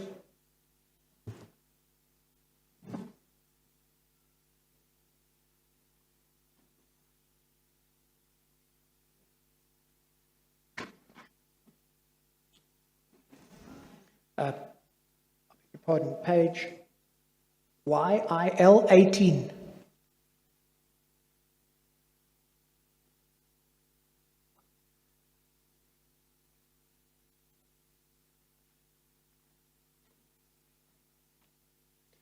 Now, you'll see at paragraph 69 at the top, Yes. Mr. Callard's figure of 40.457 billion excluded the impact of using Transnet engineering. Do you see that? Yes.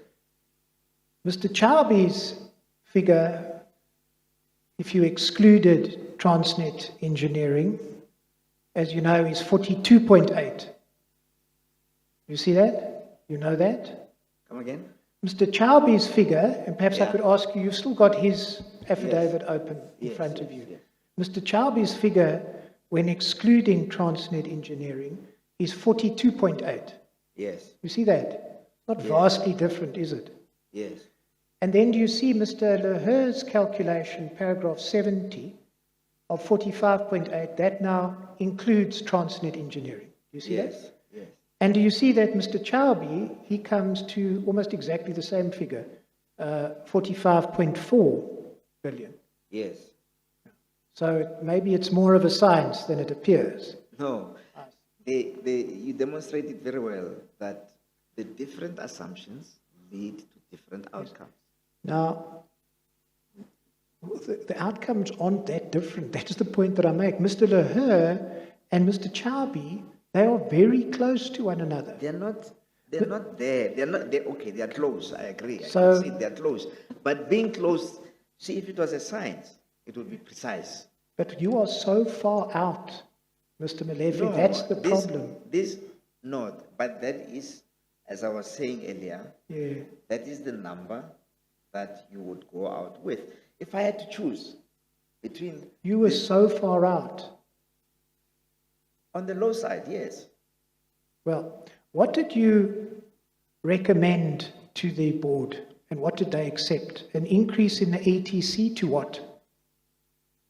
No, the acceptance of the a negotiated price at 49 billion. No, that's not what they did, Mr. Molefe. But I say it was an unfortunate use of terminology to call it ETC. That And was the price that was negotiated. Do you understand that you're attributing and chalking down to an unfortunate change in terminology what might amount to almost 10 billion rand? I don't know if there is a dispute that the 49 billion or the 54 billion was the price that was the negotiated price of the locomotives. I think I'm going to leave this topic. I need not to examine you any further over it. I want to talk about batch pricing. Now, we've seen that 2.7 billion of the 15.9 billion increase was attributable to batch pricing. Yes. Could I just take you, please, to the M&S report? What is batch pricing? We're going to go to the M&S report.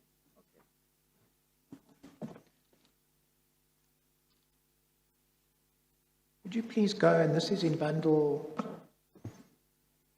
5.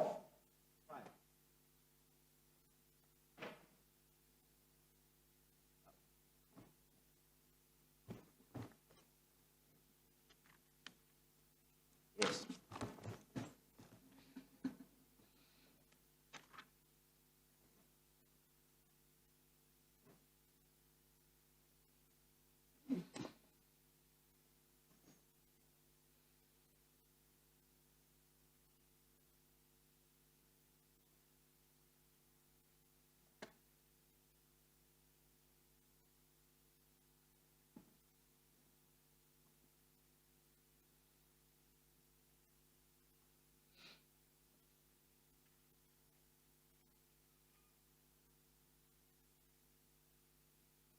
Now,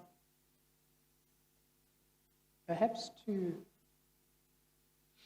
answer your question so that we know exactly what I'm dealing with. Could I ask you, please, before we get to that document, to go back to bundle BB4 little b. That's your memorandum to the BADC. You have it with you.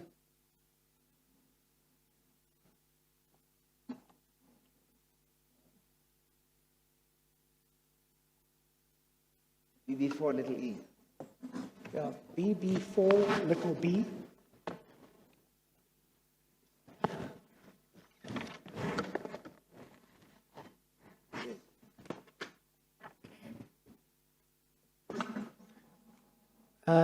If I could ask you to turn to the table, which we've gone to already, at FQC 718.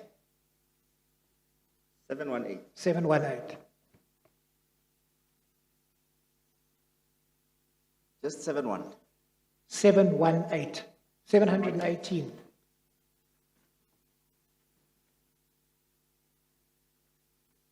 Yes.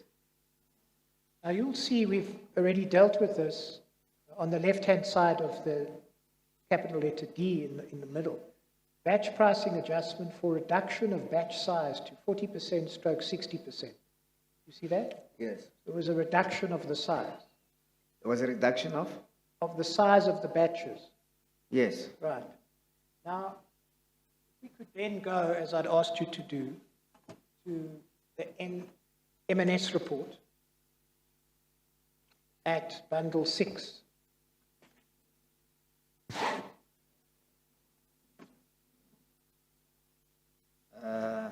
Bundle 6. Bundle 6, that's the...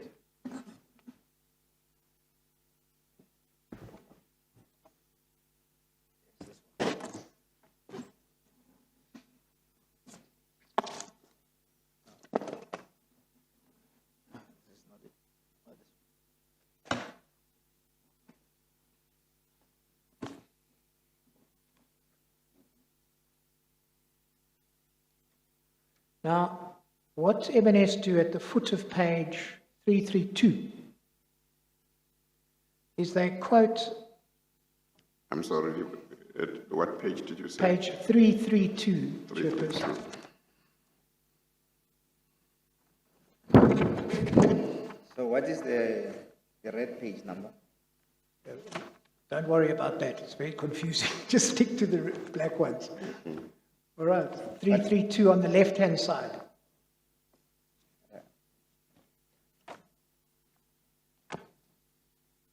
I don't have the...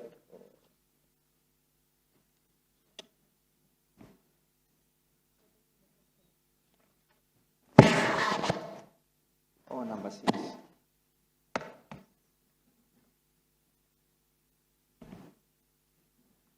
So you're looking at file number 6? Yes, have you not got it open in front of Bundle you? 6. Just look at the bundles in front of you. VB6. Bundle 6 on the spine. And then the one below that, bundle 6 on the spine.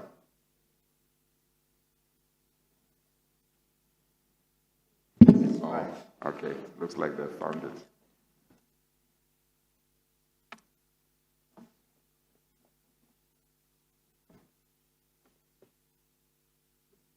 Or is that a loan? Is that loaned to him? Or is it his? Okay, page 332, you said, Mr. Myberg? Yes, I just want to place on record one thing. At the foot of the page, Mr. Molefe, are you there? 332.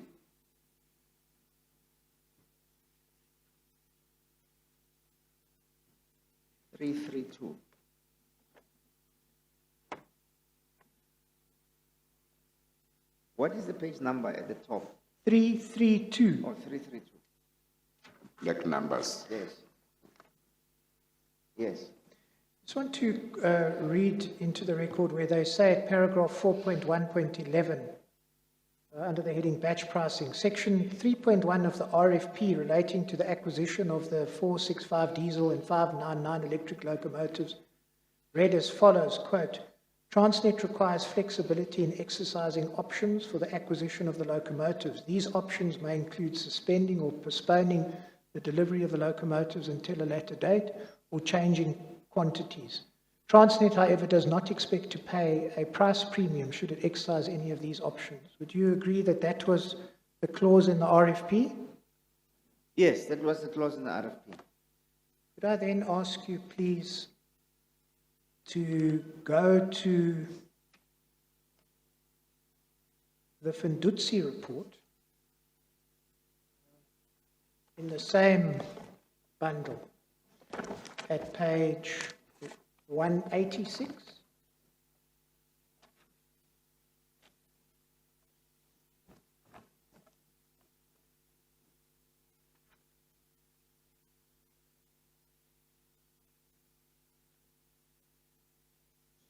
Can I draw your attention then to another issue? Yes. Relates to 186 paragraph, third paragraph from the bottom, 5.9.12.12.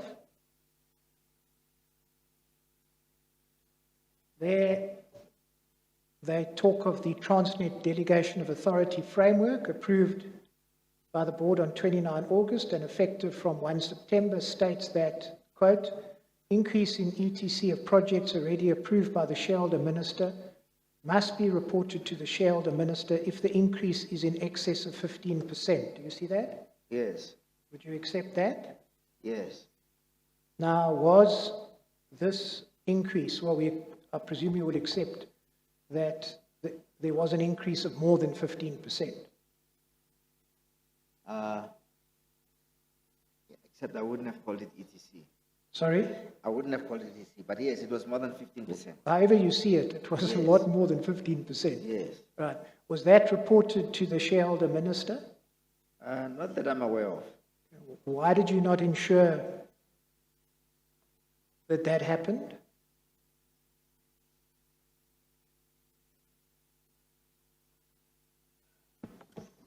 I can't recall the reasons why it was not reported, or if it was in fact reported, or if there was any communication by the company secretariat to the ministry about this increase. But yeah.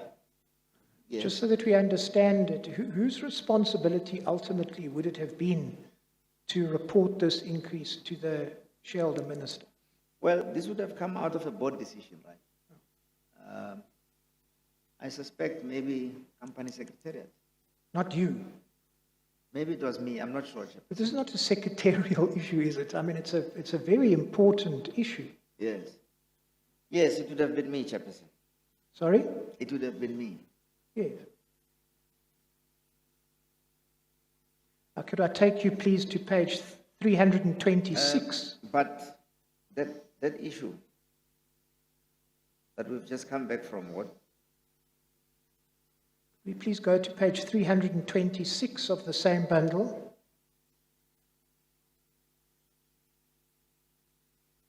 Yes.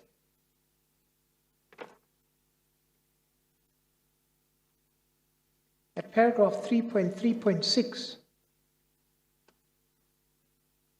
there's reference to section 54.2 of the PFMA. There's reference to the MOI and the DOA. And at paragraph 3.3.8, the finding is that the failure to seek approval from the ministerial shareholder was in contravention of the PFMA, the MOI, and the DOA. Do you want to comment on that? No.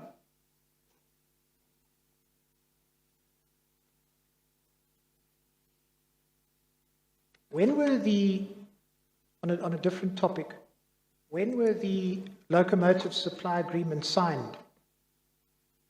Chairperson, I just want to, when we refer to the batch pricing and the section that you referred to in the PPM, Yeah. that says that the batch pricing should have been included. As I indicated, throughout the negotiation process, there are teams that include Transnet Legal and Transnet Legal and Transnet audit, internal audit.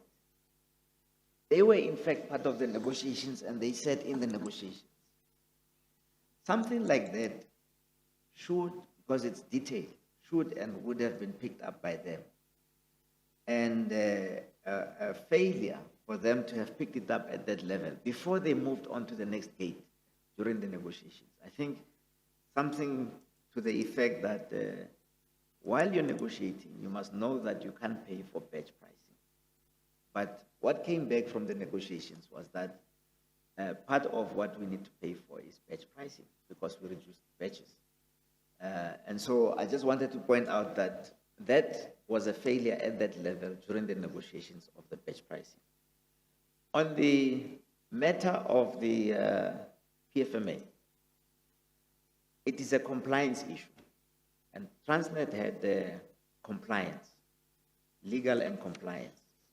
I think to the extent that in this transaction, it was not compliant because it had to be reported to the shareholder minister.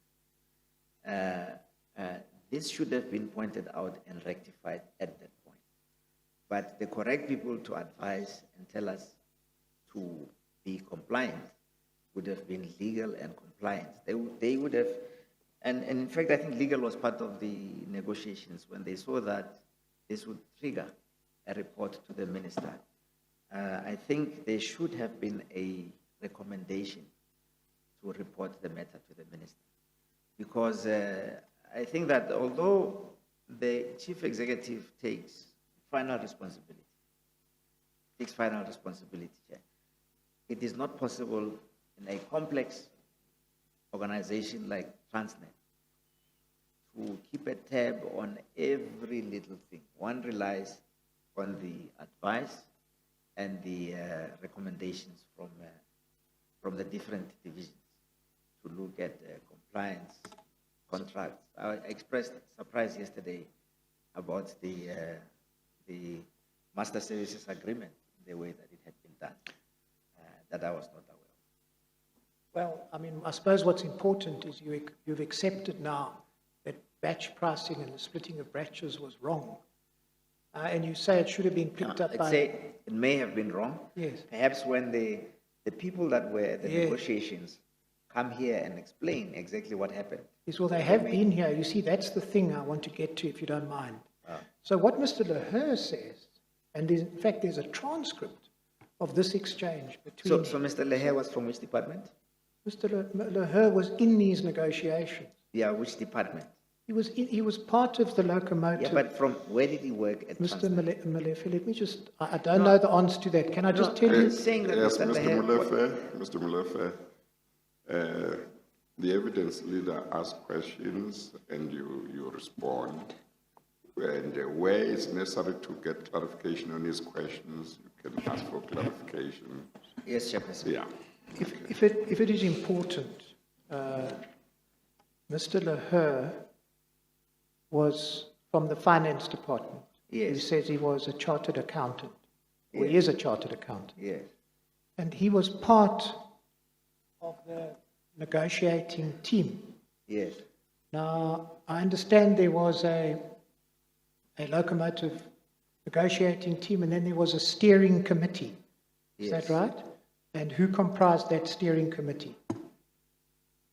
No, it was a team from different parts of the organization, but it included an assurance team.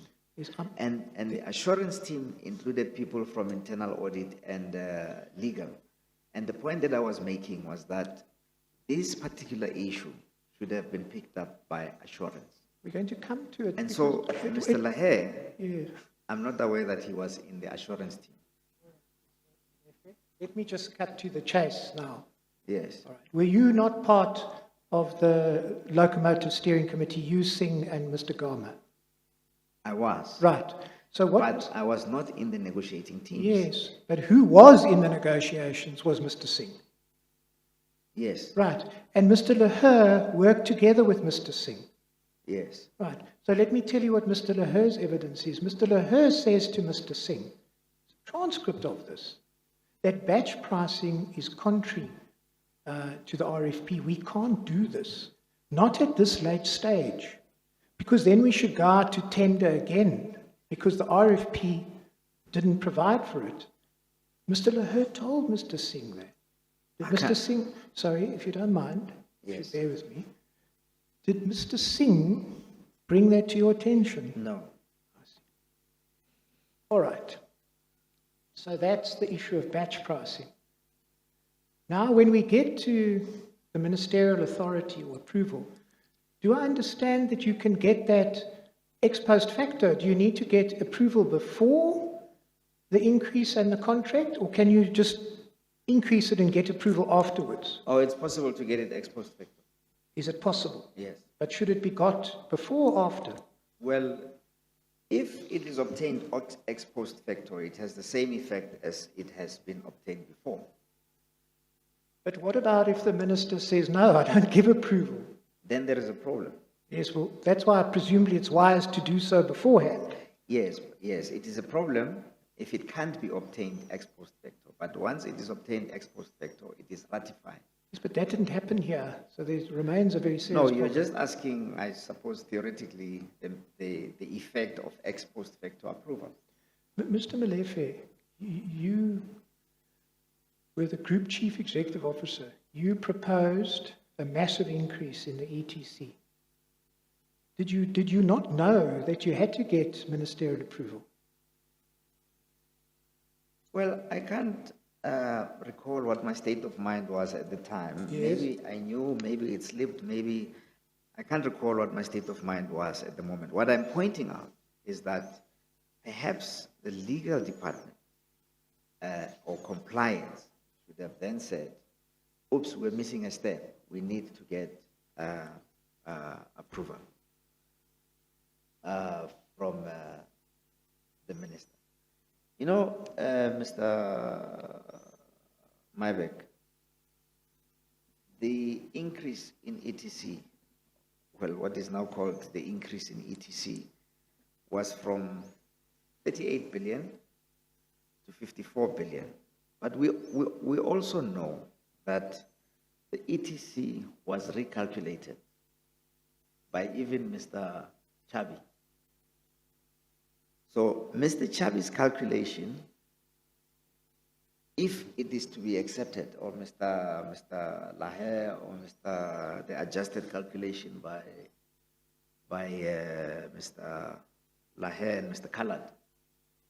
So if we take those calculations and say the 38 billion calculation was wrong and should never have been used, the real calculation would actually be 45 billion, thereabouts, and that the increase in the real ETC would have been about 3 billion.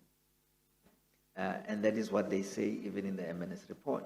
So they say that had the 38 billion been calculated properly, it would in fact have been 45 and not 38. But Chairperson, I submit that the 38 billion was convenient and necessary from a negotiation point of view. Because if we had gone out with a 45 billion rand known figure, that is where we're starting, we would have paid more. So, Mr. Molefe, We would have paid more than 49 billion. if I could take you back to my question in relation to ministerial approval. I take it you would accept that if legal and compliance failed to obtain ministerial approval, you as the Group Chief Executive must carry that can. It's not something that you can just palm off to legal and compliance. You bear the ultimate responsibility. Yes, obviously. I will carry the can. However, I submit that it was not done intentionally or out of malice. But how does one forget? Sorry, and I suppose we're lucky to have someone like you here to help us with this. Once you're talking about billions of rands. Yes. How does one forget to get ministerial approval for an increase of billions of rands? I mean, yesterday you pointed out to me just how much a billion or 2 or 3 is with reference to Transnet's profits and turnover. How does one forget or not ensure, perhaps that's a better way of putting it, that this regulatory compliance is achieved? Because I'm human, Chairperson. All right.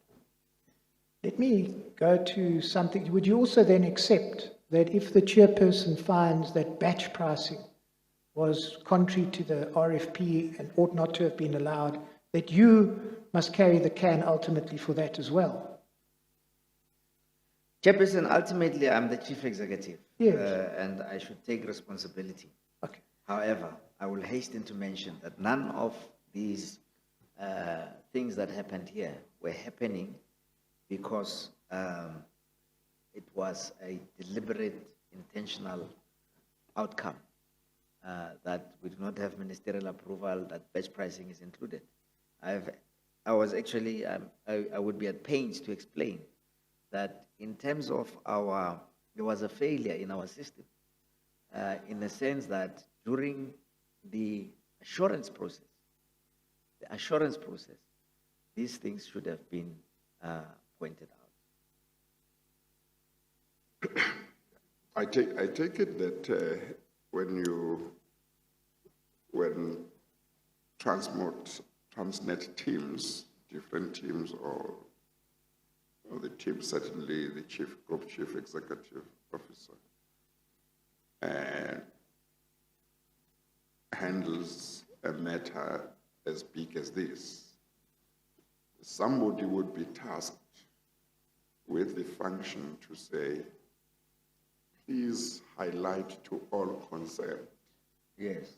what requirements or hurdles Yes. need to be taken care of Yes. before this whole thing can be successful.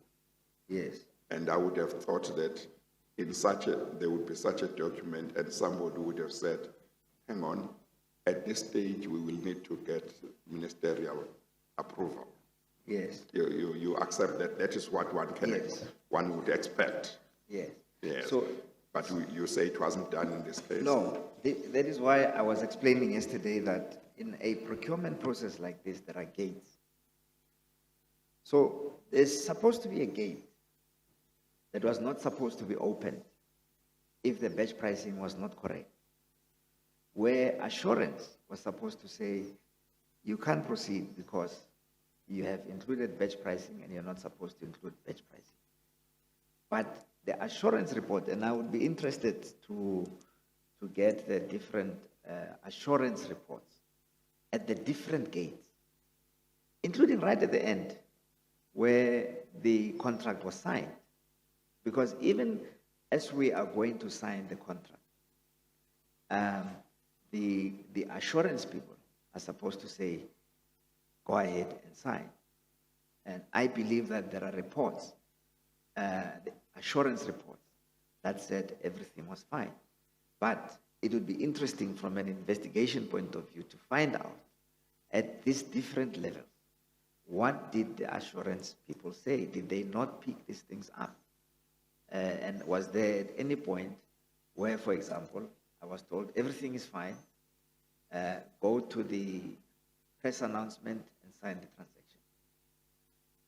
So that is my point, that between internal audit, compliance, and legal, there was assurance. In fact, on a transaction like this, we even require external assurance. And I can't remember what form external assurance took, but as far as I remember, assurance was given. Otherwise, I wouldn't have moved on it. Okay, Mr. Molefe. Thank you.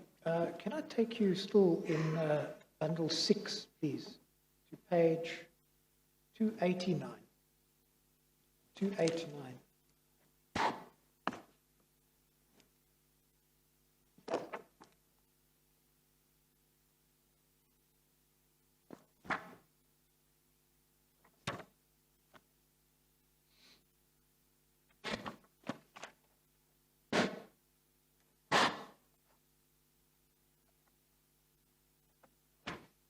You'll see there that at the top of 289, this is from the M&S report.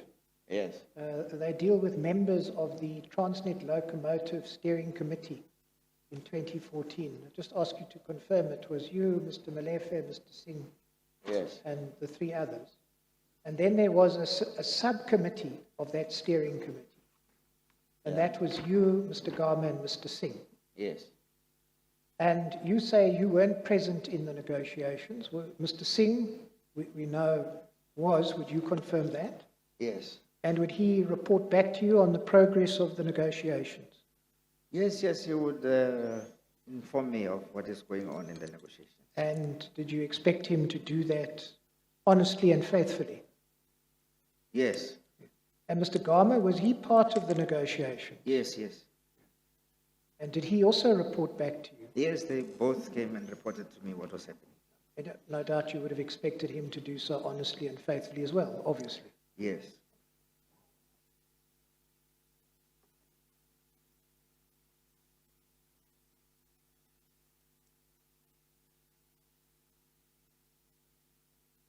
Now, we know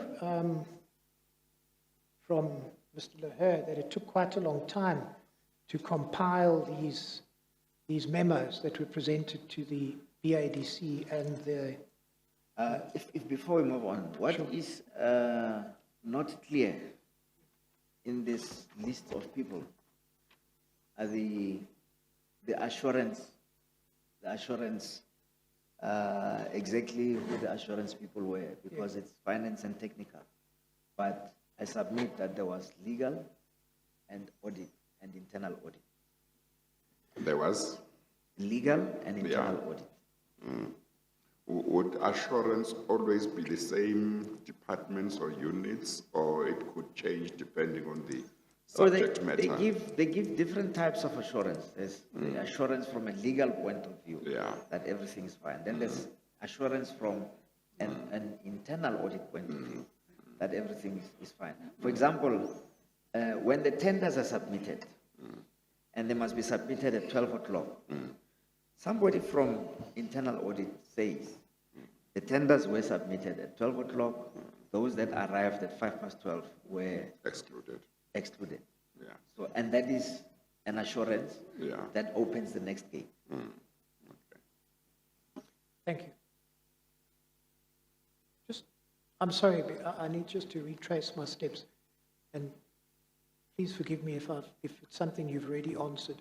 Did you yourself know that you had to get ministerial approval? Actually, we had obtained ministerial approval at the beginning of the process. Yeah. So ministerial approval had been obtained before. Yes. Perhaps maybe what went on in my head was we do have ministerial approval to do this.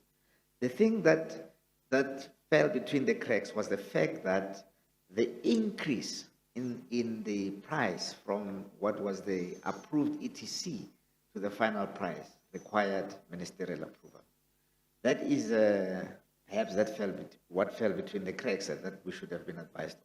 Yes, that's not what I'm asking you. I mean, did you know that you had to get ministerial approval for the increase? I mean, falling through the cracks is not what I'm looking at. Did you personally know that you had to get approval? Yes. You did know? Yes. All right. I knew that we had to get approval for the transaction. We did obtain approval for the transaction. What we, however, failed to do at the end is to get approval for the increase. When you got approval from for the transaction originally, were you involved in that process? Yes, I was involved. Did you sign off the documents as the group chief executive? Actually, I can't remember how the approval was obtained as to who, in what form the request went to the minister. I don't know if it went under my hand or under somebody else's hand. But such a request, I would imagine, normally it would have to go under your hand the chairperson or the chairperson of the board, hand. But not somebody junior to you. No, it would be. Actually, I think it may be the chairperson's hand. Yeah. No, that.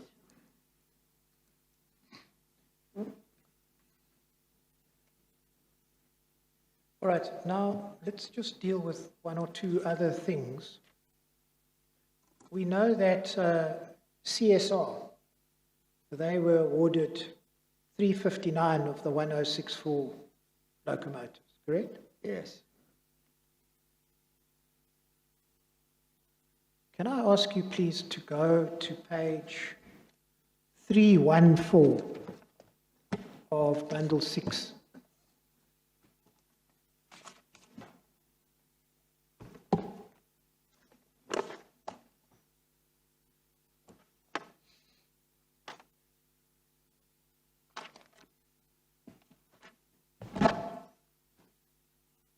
And could I just direct your attention to a finding made by M&S at paragraph 2.5.2.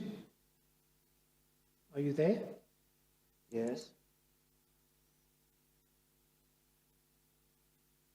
It says, and I think we've touched on this already, Mr. Sharma, the chairperson of the BADC, and ESSA were business associates through inter alia the business interests they had in various companies.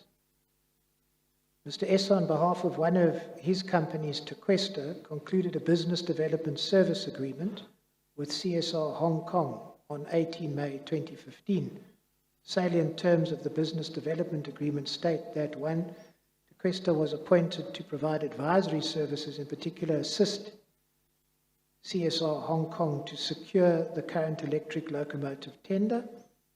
And Roman numeral 2, in return, Mr. Esser would get paid 21% of the contract value concluded with Transnet. That was what their research showed. Did you know anything about that? No. Did you know anything about links between Mr. Sharma and Mr. Esser? No. And if you had known of them, what would you have done? Well, I did not know of them. My question is, if you had known, what would you have done? I don't know what I would have done at the time, but I did not know of them.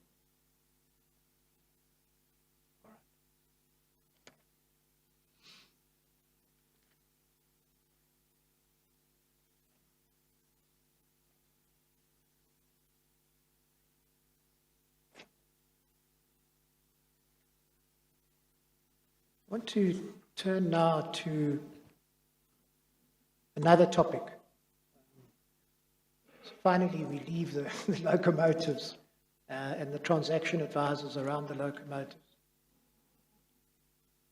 Can I just ask you, when those memoranda to the BADC and the board were prepared,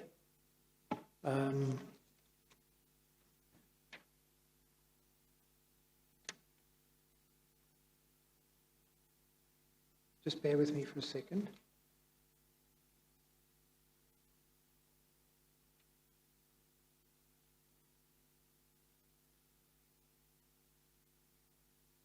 And those memoranda we've seen, we've looked at them. They were approved or recommended in May of 2014, correct? Yes.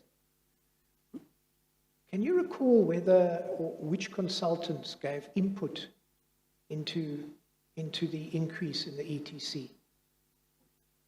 My understanding is that the increase was an outcome of the negotiations. But can you remember so who if the... you're asking who was advising, Yes. I actually can't remember who was advising the negotiating team. All right. Yes. You don't know whether this was appointed, which regiments were on the scene to the exclusion of McKinsey, or what, you don't have a clear recollection of No, that? I can't recall what All it right. was.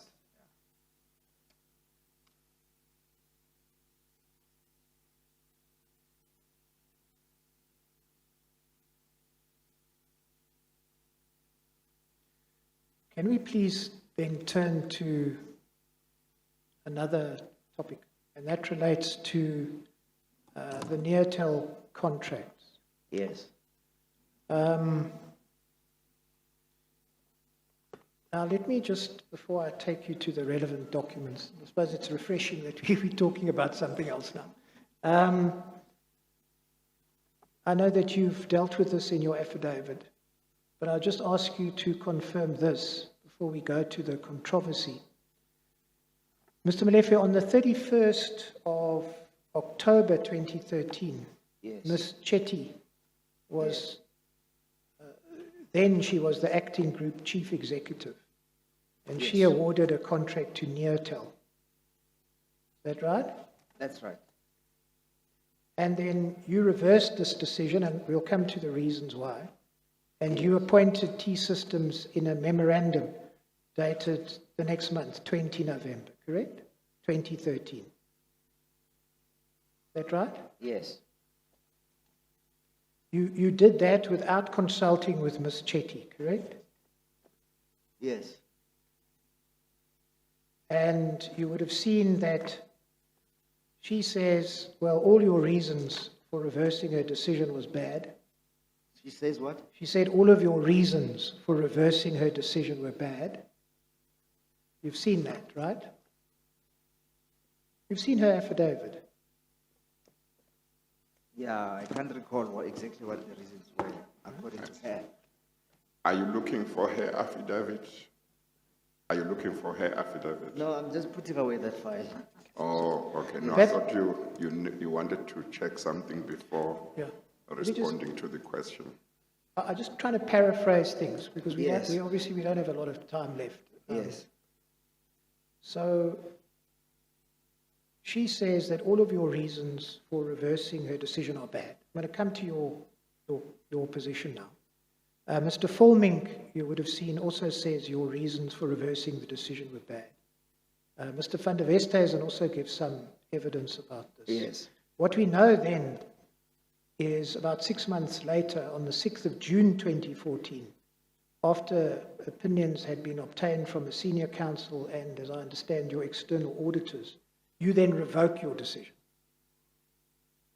Yes, on advice. All right. So tell us then why you changed and revoked Ms. Chetty's award to Neotel in favor of T-Systems. Why did you take the contract from Neotel and give it to T-System? And you've dealt with it in your affidavit. I'm happy if you go there. Yeah, there was in fact a letter that I wrote, or a memo that I wrote Where you gave reasons. that gave reasons, yes, to I think it was to Mr. Singh. It was one of those instances where I wrote a memo downwards to say, I don't agree with your decision, and these are my reasons. And the reasons were that Neotel was the incumbent. Neotel,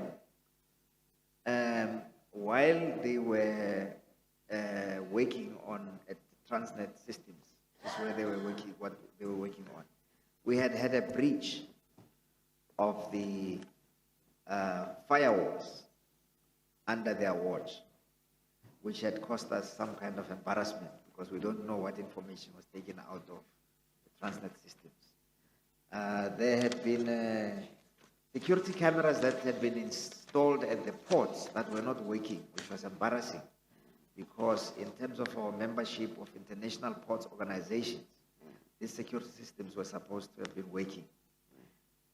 And Vodacom had bid for the same tender and had lost. But now Vodacom was in the process of buying Neotel. So I then said, this is like giving the tender to Vodacom because they have bid and they have lost and now they're buying Neotel. We have to understand this transaction between Vodacom and Neotel. How do you award a transaction to a company that is publicly on sale? Because the sale could come with its own uncertainties and could result in things that were envisaged in the tender being very different to the outcome. So those were my reasons. Incidentally, when Ms. Chetty also awarded the tender, she wrote by hand on her memo of award that Neotel must give us some assurance relating to the Vodacom transaction, which in my opinion meant she had put a condition precedent to the award, that yeah, we are awarding, but they must first do this. So she did that on the 31st. And I said, for these reasons, I feel that we need a new incumbent because of the failures that had happened under Neotel. Of course, internal audit and legal, after I had written that memo, came back and said, your reasons don't hold water. This tender has been awarded. And then I recommended that the second company on on the recommendations should be awarded the tender. Internal audit came back and legal, and they said, no, you cannot do what you are trying to do to reverse the transaction. So it was a recommendation to give it to T-System. You cannot do what you are proposing to do. And they also had opinion of senior counsel, who also said that it could not be done. And I agreed.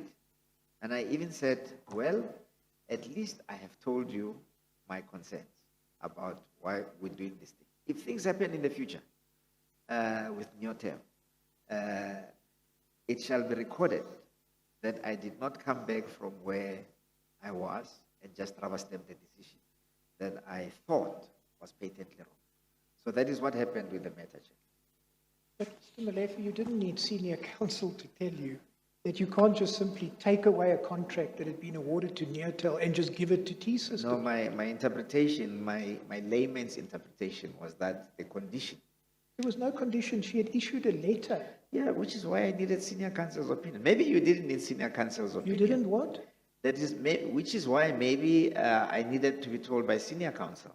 You didn't need to be told. I mean, she had issued a letter of approval Yes. in favor of Neotel. Yes. I mean, just to make this very simple, here is a woman who was acting in your position. Yes. She awards a contract to Neotel, does all the paperwork, signs all the letters, it's properly appointed. You come along a month later without even speaking to her. No, not a month later. Well, she awards the contract on 31 October. Yes. We've gone through the chronology. On 20 November, okay, not a month, 3 weeks later, Yes. you simply take away that contract from Neotel and you give it to T-System.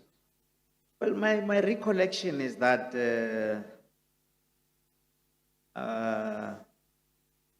it was conditional. I thought it could be done because I had concerns, and I tabled my concerns. All right, well, let me go to Ms. Chetty, her affidavit.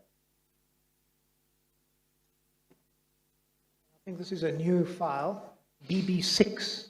Yes. Do you have it?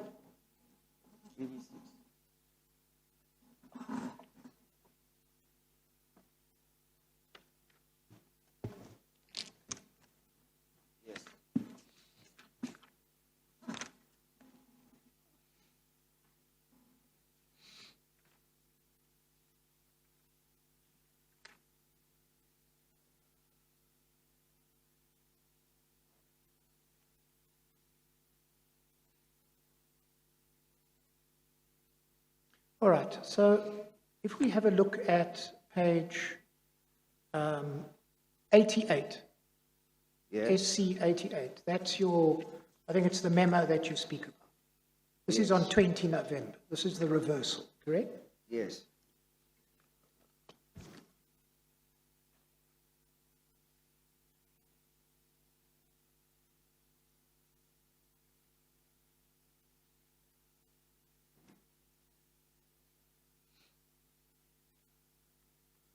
This is quite a long memo, and it contains a lot of quoting, you see, at pages 89, 90, 91. Let's get to the meat of it. That's at 92.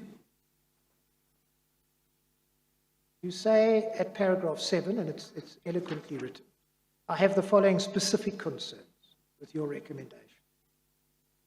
And responses to me, including responses, etc., and you set them out, A, B, C, D, E.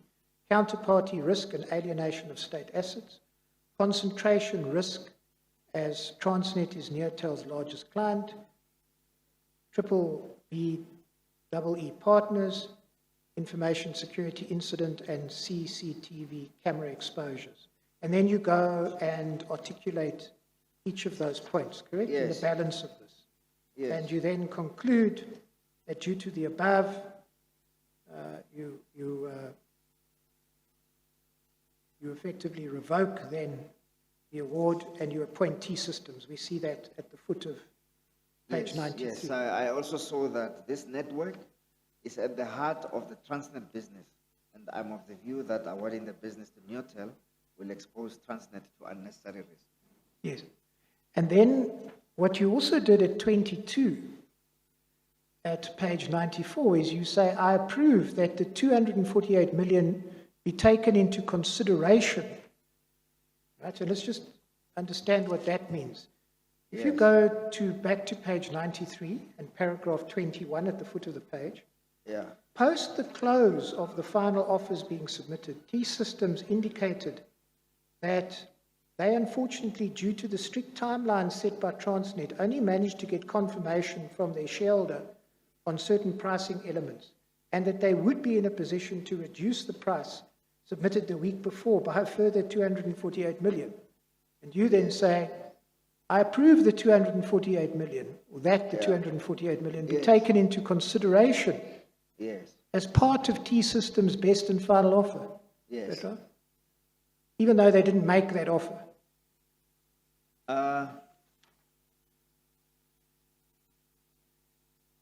Yes, they had indicated that they would be prepared to reduce their price by 248 million. We're going to come to that. Now, I remember not to speak too far from the mic. Yes. Can you just point out to us where in this memorandum do you refer to the fact that Ms. Chetty's approval of the contract contained a condition precedent? In my bundle. Now, in this memorandum, these are your reasons for setting aside Neotel and awarding it to T-Systems. Where do you see reference here to her approval having contained a condition precedent that you've spoken about? Oh, the fact that I may not have mentioned it in this memorandum does not mean that it did not exist. I see. But in your evidence, unless I misunderstood you, it seems to me that that was the core issue. No. All right. The core issue were the risks to the... so, I mean, there's different pockets of looking at this. The first one is that I had real substantive concerns with or without the condition precedent. So the first one was, but how could we give this tender to these people after these risks that we know about?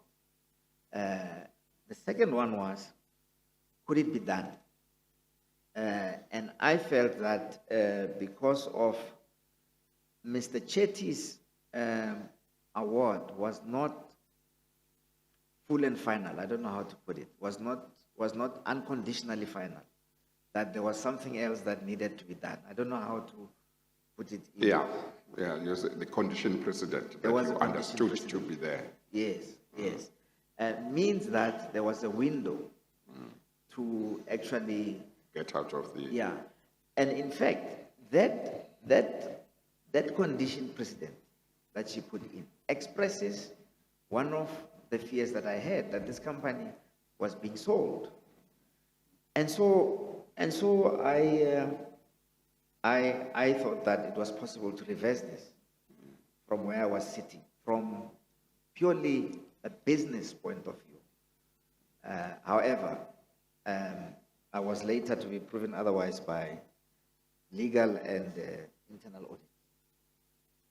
All right, so... And, Chairperson, it is worth noting that when I was advised that what I sought to do here could not be done, I did not resist. I accepted it. Well, I mean, did you have an option, Mr. Molefe? No, I had no option. You didn't have one? Yes. All right. So could we go then, please, to Ms. Chetty's affidavit at page 6? The option that I had was to behave like a bull in a china shop, and this is what I didn't do. At page 6 of her affidavit, SC 006, paragraph 17, she says, Mr. Molefe provides the following... I'm sorry. Same file, what page? Page 6, Chairperson. SC 6.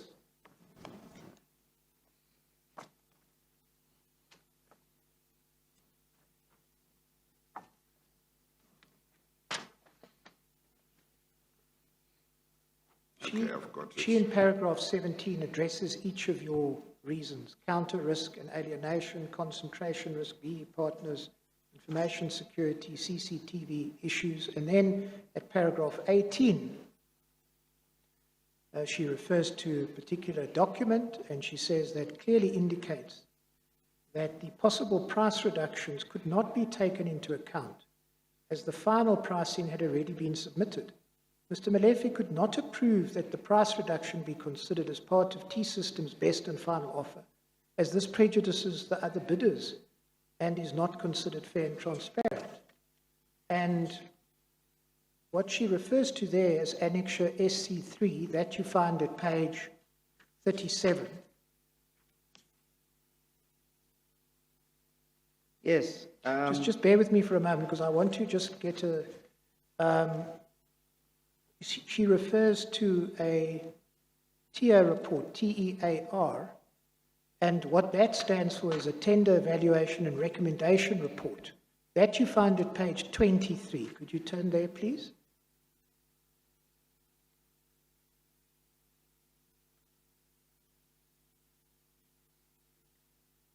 So this is a formal report that has been produced, and if I could take you to page 37,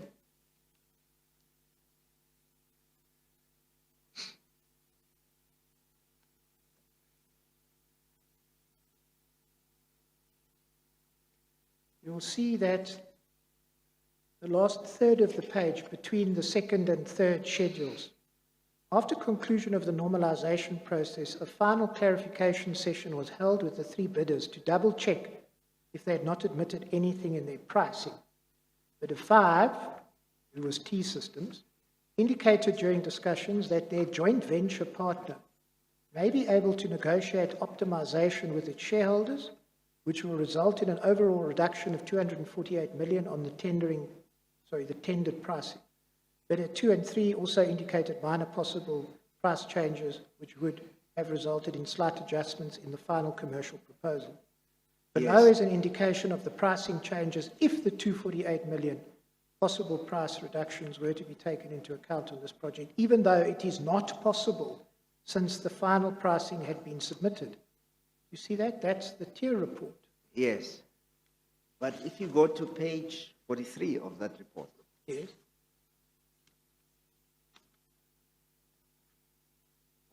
You will see that Ms. Pillay did not approve or not disapprove. Right. She did not approve it. And it was sent to her, the last person to signed on the 31st of October. So I don't know if there is another report where she actually approves this. Well, we can have a look into that, but Mr. Molefe, once parties have submitted their final pricing during the tender... No, I'm not disputing that. I'm just saying that you know that you can't she had not approved this but that transaction. doesn't answer the issue that I'm putting to you. I mean, you know, surely, that when parties tender... Mr. Maibek, you're going back to this patronizing thing. I'd really don't like Okay, it. well, let me ask you that this. You're being presumptuous, saying that I know things, and patronizing me in the process. Okay, well, let me put my question this way. Did you think, or presumably you thought it appropriate, to allow someone a price reduction outside of the tendering process? Did you think that was appropriate? Well, I thought it was possible, but How? but then I was wrong. I was wrong.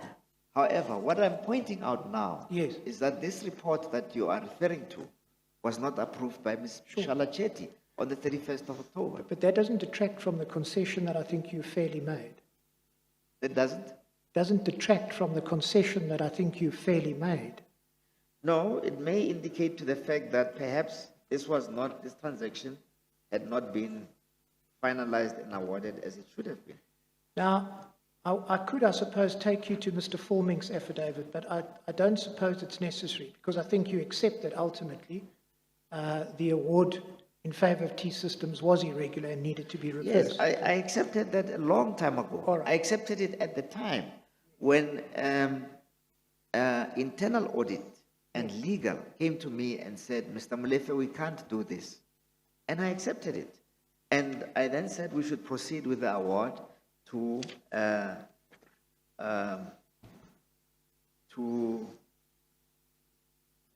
Neotel, the incumbent. Although I had my own, from a business point of view, I had reservations, I accepted the advice that I was given that what I sought to do was impossible. Yes. Mr. Chairman, I see it is 1 o'clock. Yes. Okay. Let's take the lunch break then, and we'll resume at 2. We adjourn.